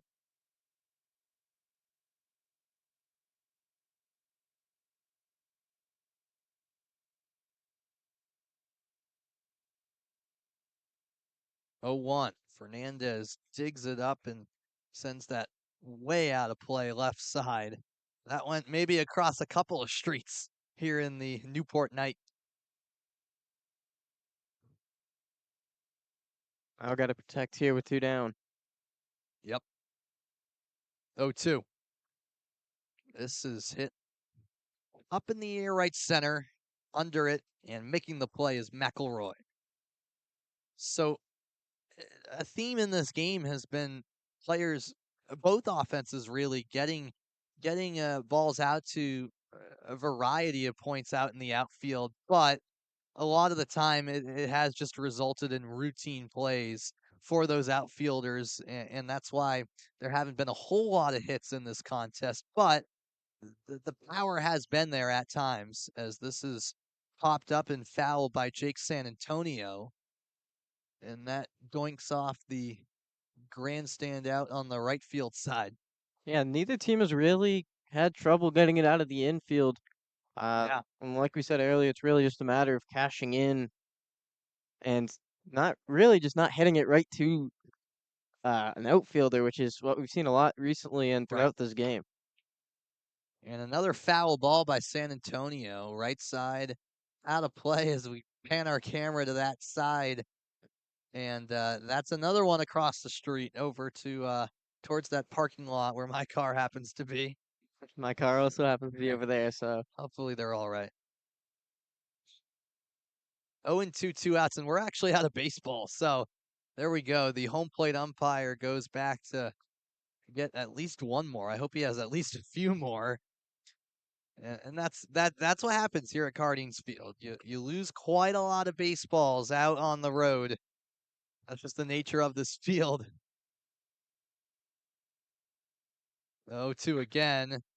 Hit to short, and the backhanded play can't be made by Rivera. It bounced off his glove and back into the dirt. So an infield single for Jake San Antonio, his second hit of the night.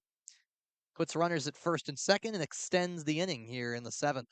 Yeah, it would have been a tough play for him to make anyways, and with the runner already knowing that the shortstop wasn't going to throw it, then run as hard as normal, but so it's kind of hard to say if that play would have been made, but not an easy play for the shortstop there.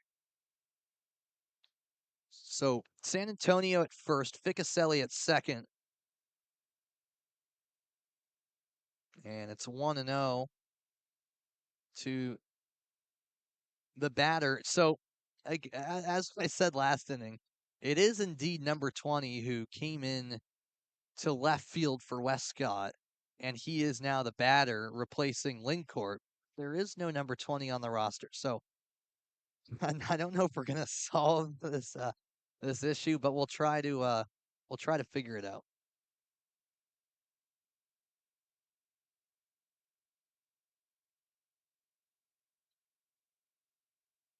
Nonetheless, it's a 2-1 count for the left-handed batter, and that's fouled off the catcher Iannucci.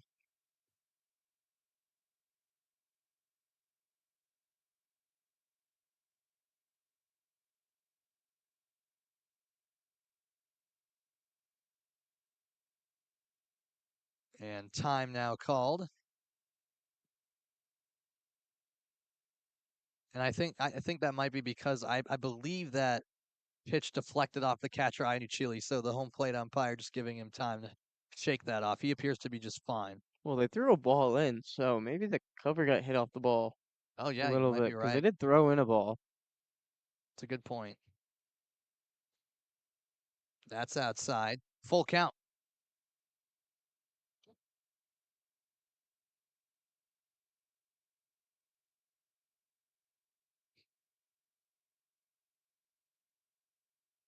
And there's ball 4. So on the 3-2 pitch, it's delivered down low by Aldridge. And Westcott has the bases loaded here. Remember, back in the the second inning, they did have the bases loaded. Didn't score a run. They did score 4 in the 5th, which continues to be the difference between these teams. Here in the 7th, can they cash in with the bases loaded? Now, if you're hitting right now, you got to think anything to the right side scores a run. There's nobody down. They're not playing in. All you really do and all you really need to be thinking right here is just to make contact to that right side. But instead, it's hit up the middle, a 2-hopper and an easy flip throw.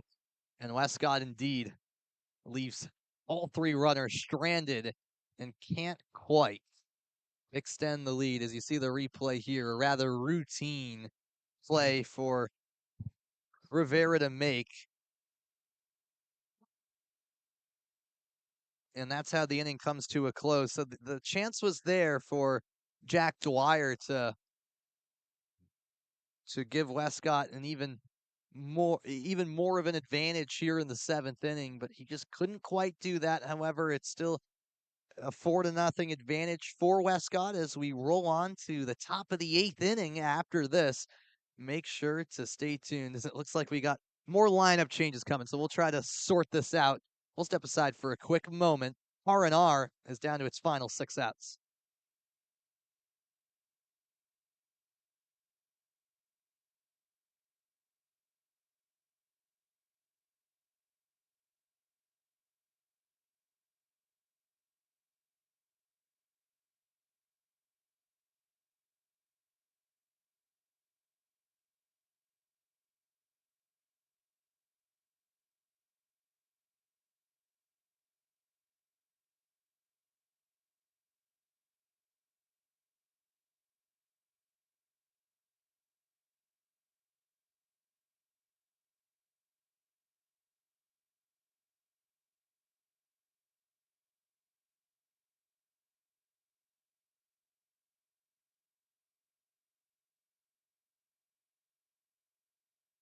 We're on to the 8th inning. 4-0 Westcott leads. I'm Sam Reese. Alongside me is John Hawkins.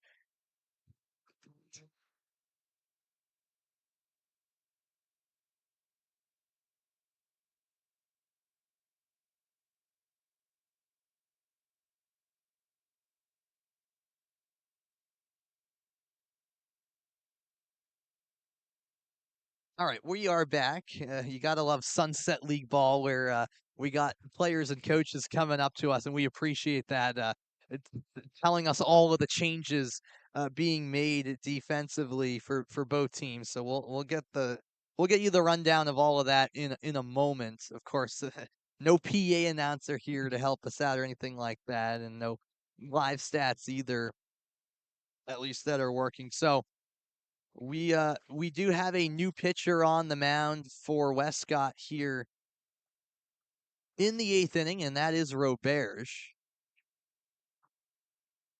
And his first batter faces is Mike Webb, and he walks him. So a runner on first to start things off for R&R, who is in a little bit of a dire situation at this point here in the 8th, John. Indeed, they are. And just like we said last inning, where pitcher's best friend is good defense, pitcher's worst friend and greatest enemy is a leadoff walk.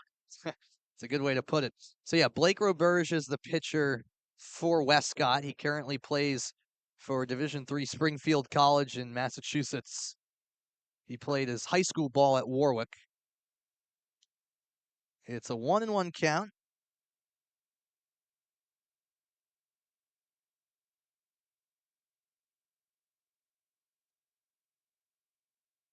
Ball taken. And this is a new batter as well for R&R.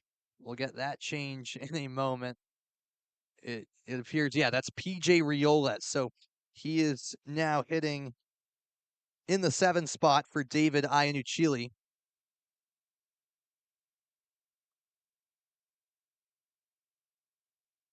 R&R just trying to get some new faces into the game to provide some type of spark offensively, as that pitch gets away, and that allows Webb to cruise into second. He's in the scoring position with nobody out. And a 3-1 count as well, so one pitch away from having 2 runners on, which would be big. And right as you say that, it is ball 4. So back-to-back walks for Roberge here in the 8th. And all of a sudden, R&R with some momentum, which they haven't had really any of all night long. So Riola's on base, Webb over at second, and strike one delivered. And Nate Donovan is the hitter for the first time tonight. He has replaced CJ Almagno in the 8th spot for this R&R lineup. And this can be tricky as your first at bat, where late in this game, this team desperately needs a run. You got a great opportunity here with first and second and nobody down. A lot of pressure. And for your first at bat, maybe it might not be the at bat you want, but it's the at bat you're going to get. Yeah.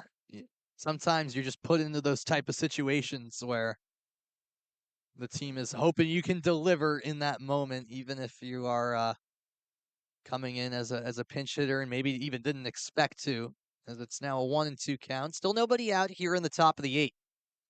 It's a fastball down and in to even things up.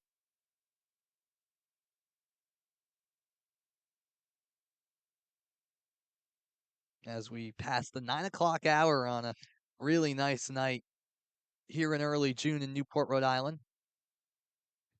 Another ball thrown by Roberge. It's a full count, and all of a sudden, this is a very crucial pitch coming up with some nerves perhaps kicking in a little bit for Westcott defensively. And a much-needed strike dealt by Roberge. I'll tell you what, by Donovan's reaction, he was ready to take his base, it looked like. At least that's what I thought in real time. He was ready to walk over, but it's a massive punch out for Nate, I should say, the new pitcher Roberge, who has come in out of the bullpen to replace Von Larissa, who had an incredible 7 innings as tonight's starter.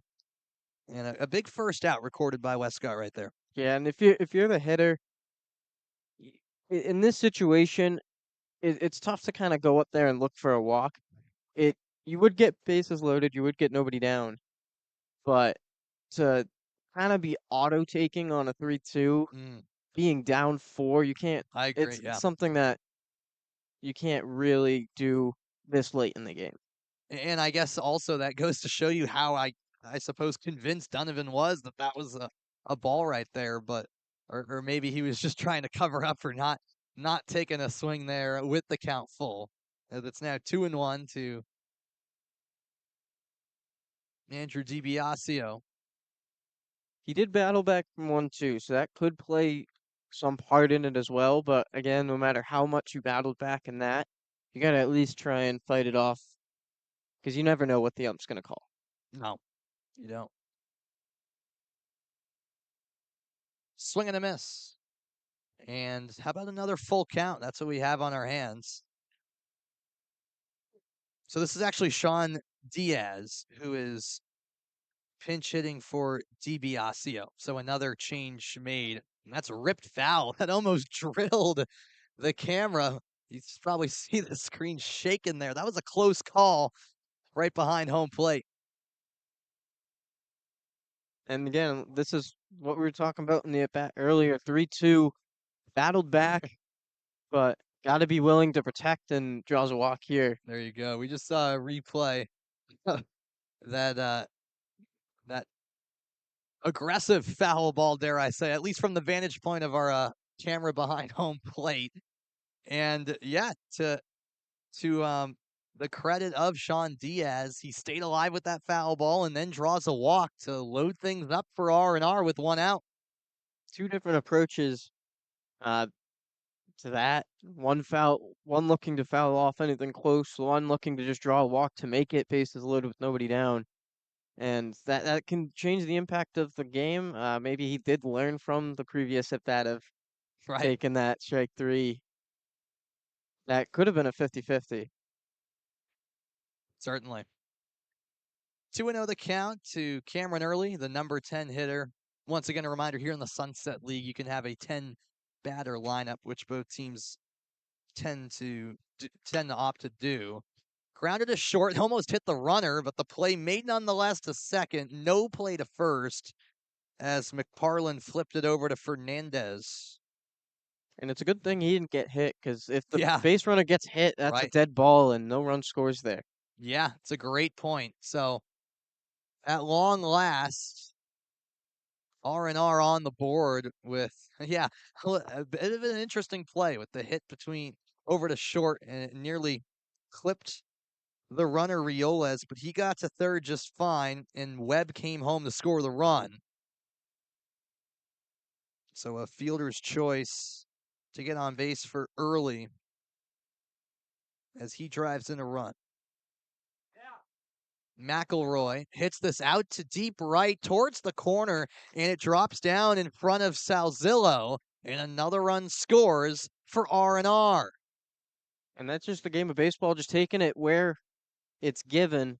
Pitch on the outside part of the plate, not hit tremendously hard, but enough where it was in no man's land. And that scores the second run on back-to-back at-bats, and the momentum, you can argue, is on a different side now. And for the leadoff hitter for R&R tonight, Lucas McElroy, he was 0 for 3 heading into that at-bat, and he delivers a massive RBI single to all of a sudden make this a 4-2 ball game. And things are getting a bit interesting in the late stages of this one.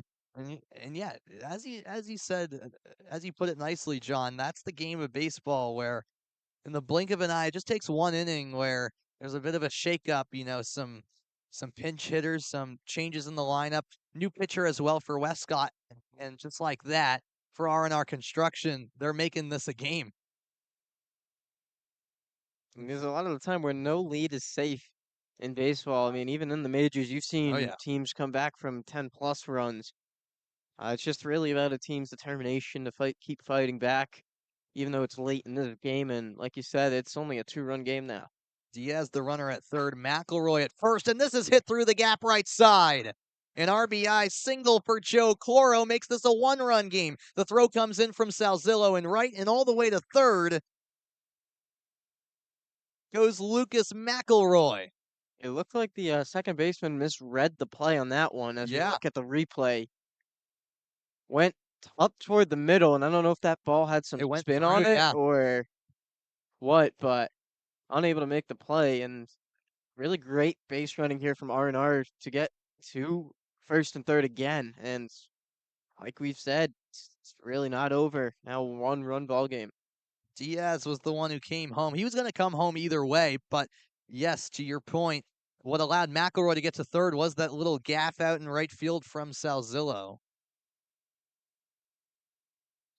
And this one is hit sky high to right. Backing up is Salzillo towards the fence. That ball's off the fence near the 310 sign. And this game is all tied. Throw to the plate. He got him. Out at home was Joe Coro on a bang play. And what a way for this inning to come to a close. As we see the replay here, this was probably the most powerful hit of the night from Isaiah Rivera, way out to right field as that hit the bottom of the fence, and it was fielded by Salzillo. And the throw home just in the nick of time for the out. Wow. A close call at home. It was McElroy, of course, running home. Or rather, that was, I should say, Coro running home, as I said in real time. McElroy did come home originally. This game is tied, of course, with the runner from third coming home, and McElroy, way before that throw came to try to get Coro, who spun all the way around from first, John. A lot to dissect on that play. Very much. But in real time, R&R thought they should have had the lead there and that the runner was safe. A close call. And I don't blame him. I mean, I would have called safe on that one. I can't lie. It looked like he got under that one. But nonetheless, I mean, a good defensive play to stay in it. A good awareness by whoever was covering second. I believe that was the shortstop. Yeah, I believe that was McParland, the shortstop. Yep. Good awareness to get the ball and then immediately throw it right into home. And like you said, this game's now tied. Both teams have put a 4 spot in an inning. Wow. So it's a 4-4 ball game. We went through 8 hitters in that 8th inning, and things are getting more than interesting here at Cardines Field. It's turning into a classic, dare I say, here in the Sunset League Showdown. The offenses have picked up on both sides, at least at some point tonight. It was the 5th inning for it was the 6th inning for Westcott, and then it was the 8th inning here for R&R to get things going. And off we go to the bottom of the 8th inning in a tie ball game just like that. We'll be back in a moment.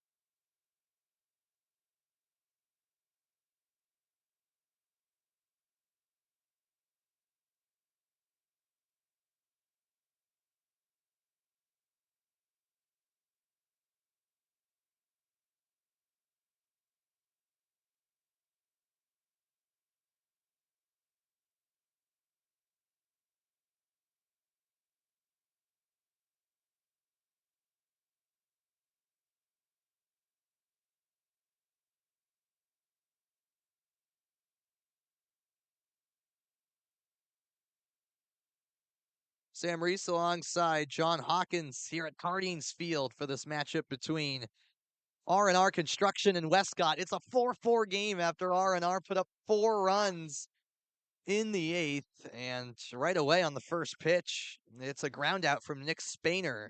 The play made by DiBiasio at third. Sean Diaz, rather, replacing DiBiasio over at third base now. And that's a way to settle your nerves in, coming in as a defensive substitution or pinch hitting and now taking the field for the first time. First pitch, first play right to him and takes his time, remains calm and able to get the out at first. Barlow is now catching. So he started as the extra hitter, went in at first for an inning, and now he's behind the plate. So PJ Rioles goes in at first base for R&R defensively. Nothing in 2, 1 out. As this is hit on the ground and it skips off the glove of the shortstop Rivera. Looks like it took a tough hop. It just either a tough hop or just rolled up the arm of the shortstop, and fortunately, that's not how you want to go right after getting a first pitch first out. No. And that will go down as an error. That's how it'll be scored. So Acuna reaches on an error. And Martin's now at the plate. He takes ball 1.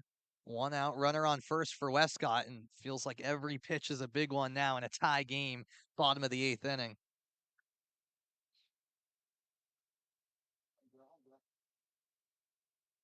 We're now starting to get into territory where every at bat matters. It's really been that way since the 7th, at least for R&R, where they were down to 6 outs to get 4 runs. They were able to do that in the top half of the 8th. And they want to keep that momentum, have to be able to get out of this inning scoreless here.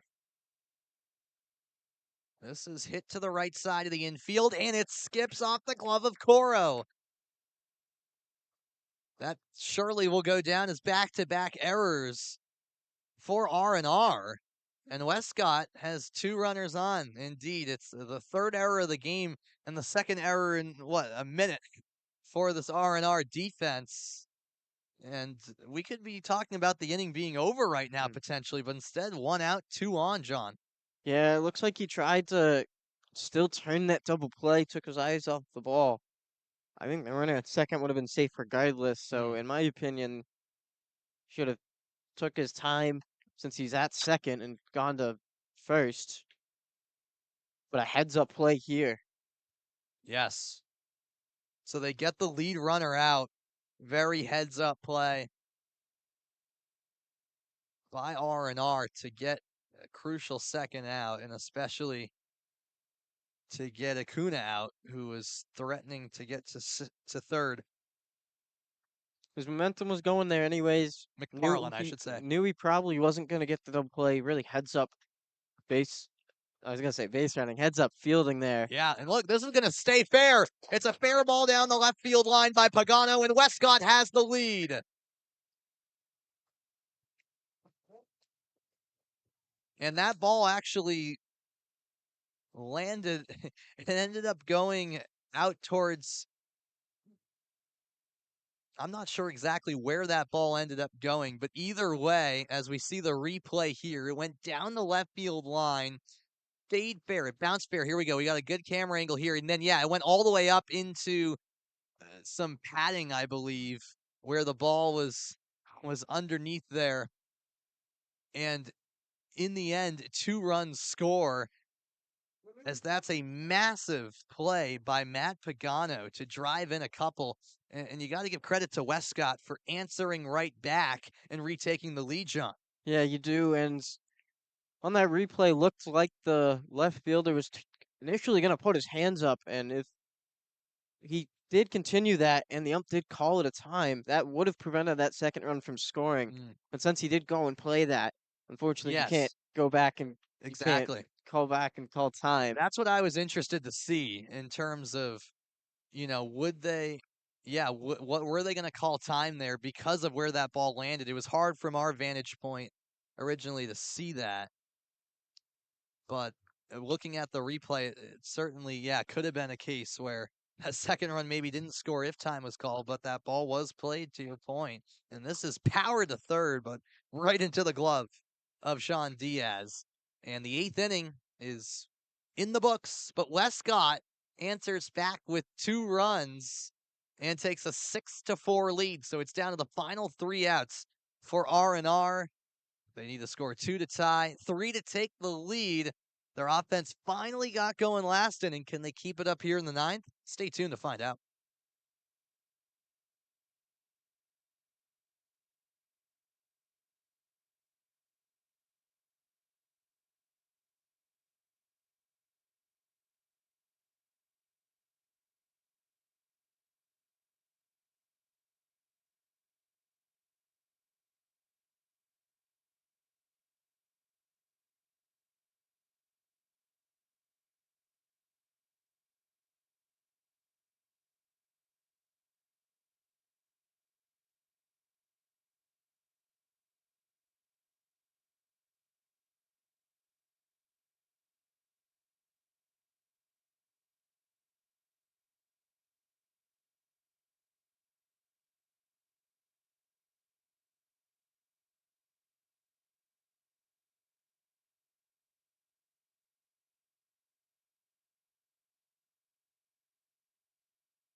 On to the final inning of action here at Cardines Field, and what's been an entertaining Sunset League matchup between Westcott and R&R Construction.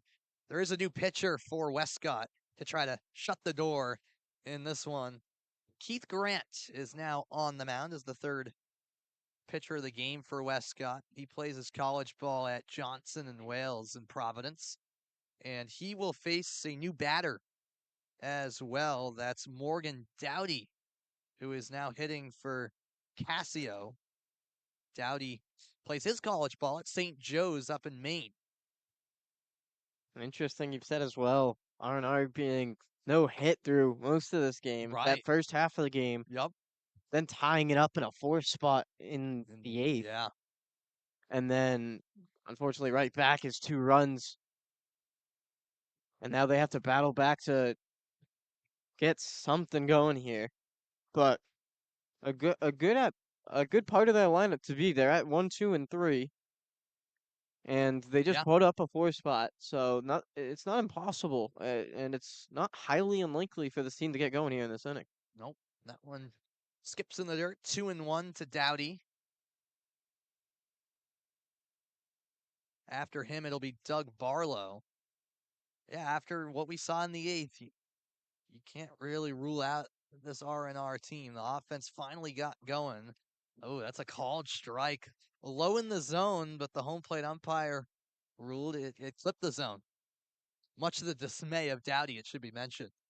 And you can get really in your head with that Mm. after it being now going to 1-2. That you could be very much in your head after a call that makes it strike 2 that you don't necessarily agree with. We'll see if he can bounce back. 2-2. And he fouls it off to stay alive. So a good battle here from Dowdy in his first plate appearance of the night.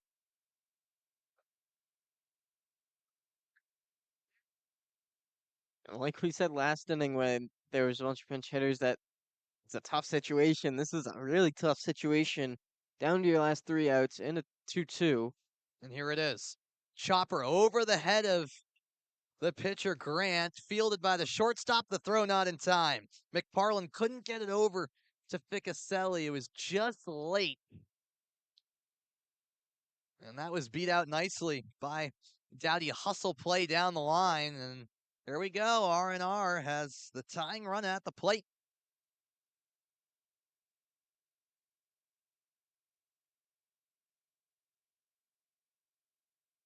And representing that tying run is Doug Barlow, the right-handed batter who steps in and swings at the first pitch. Grounded to short. McParlin flips to second. Throw to first.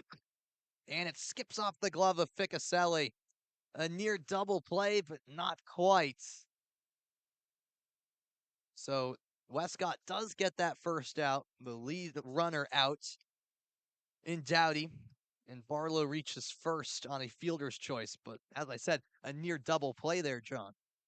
Yeah, and as much as that can be a momentum killer to the defensive side, being you're now, instead of 2 outs, nobody on, there's still a runner on first, 1 out. But at the same time, first pitch chasing that changeup. As Mike Webb watches that pitch skip in the dirt and get away from the catcher, Spainer. And to your point, John, that allows Webb to get into scoring position.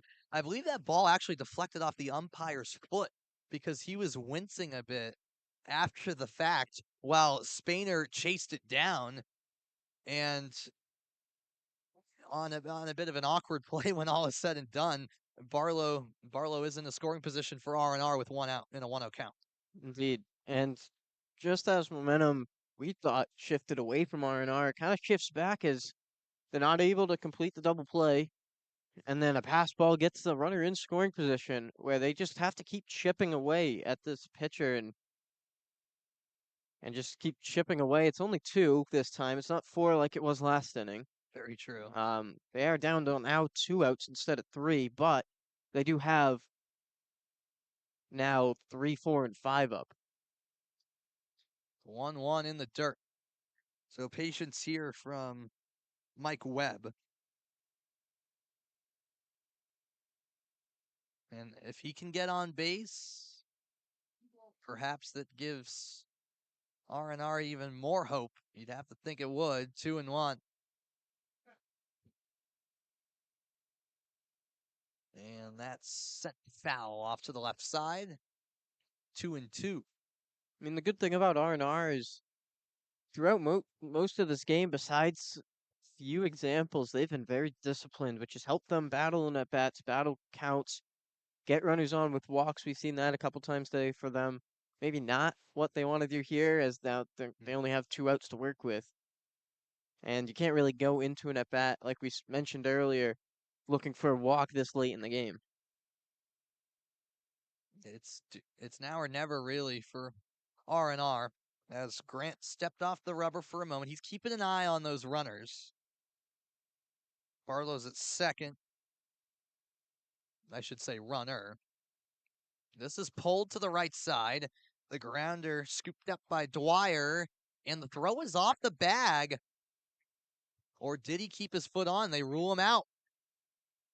So I couldn't tell in real time if it was the tag applied or if the foot was kept on the bag by Ficaselli. Either way, there is the second out of the inning. That does advance Barlow over to third, but it's down to the final out for R&R now. Yeah, and if you're the defense now you're going from, all right, maybe we have to worry about this runner at second to now we don't have to worry about him at all because he's not that important run. The important run's now at the plate, and you only got 2 down. PJ Riolet's up at bat. The left-handed batter faces a 1-0 count with 2 outs, runner on third. And that's a great pitch for strike one. An interesting thing I want to see is how much of a lead you're going to get at third with a lefty on the mound. Backs towards third. Doesn't seem to be getting that big of a lead, but pitcher seems to be working pretty quickly, not allowing him to get that big of a lead. 2-1 now. Real as the batter plays at Clark. And there's a strike taken. 2-2. It's down to the final strike now. Keith Grant trying to end it here and secure the victory for Westcott. Here's the pitch. Hit sky high center field. Calling for it, Fernandez. And it's into his glove for out number 3. The bats came alive late, and it was indeed entertaining in the final moments, John, as Westcott gets the job done 6-4. And on a game that they possibly, as the game progressed, thought that this was just going to be an easy kind of 9 innings, as they were no hitting them through what, 5? Yeah, through 5. Yep. So they really didn't struggle a lot until that 7, 8, and 9. But nonetheless, they get it done. Like you said, not an easy one, as they may have thought after the 5th inning where they had 5 no-hit innings. But nonetheless, they get the job here done. Well, this was a fun one to cover. We thank you so much for tuning in here on the Newport Gulls YouTube channel. We certainly had a blast, and we hope you did as well, watching wherever you may have been tuning in from on the Sunday night of Sunset League baseball action. So for all 3 of my broadcast partners tonight, I guess we started off with Riley Daniel, then Brendan Locke, and for you, John Hawkins, thanks so much, guys. I'm Sam Reese, signing off. A big thanks to our hardworking production team behind the scenes as well. That'll do it from Cardines Field. Westcott takes down R&R Construction, the defending champs R&R, 6-4 in an early season Sunset League showdown. Good night, everyone.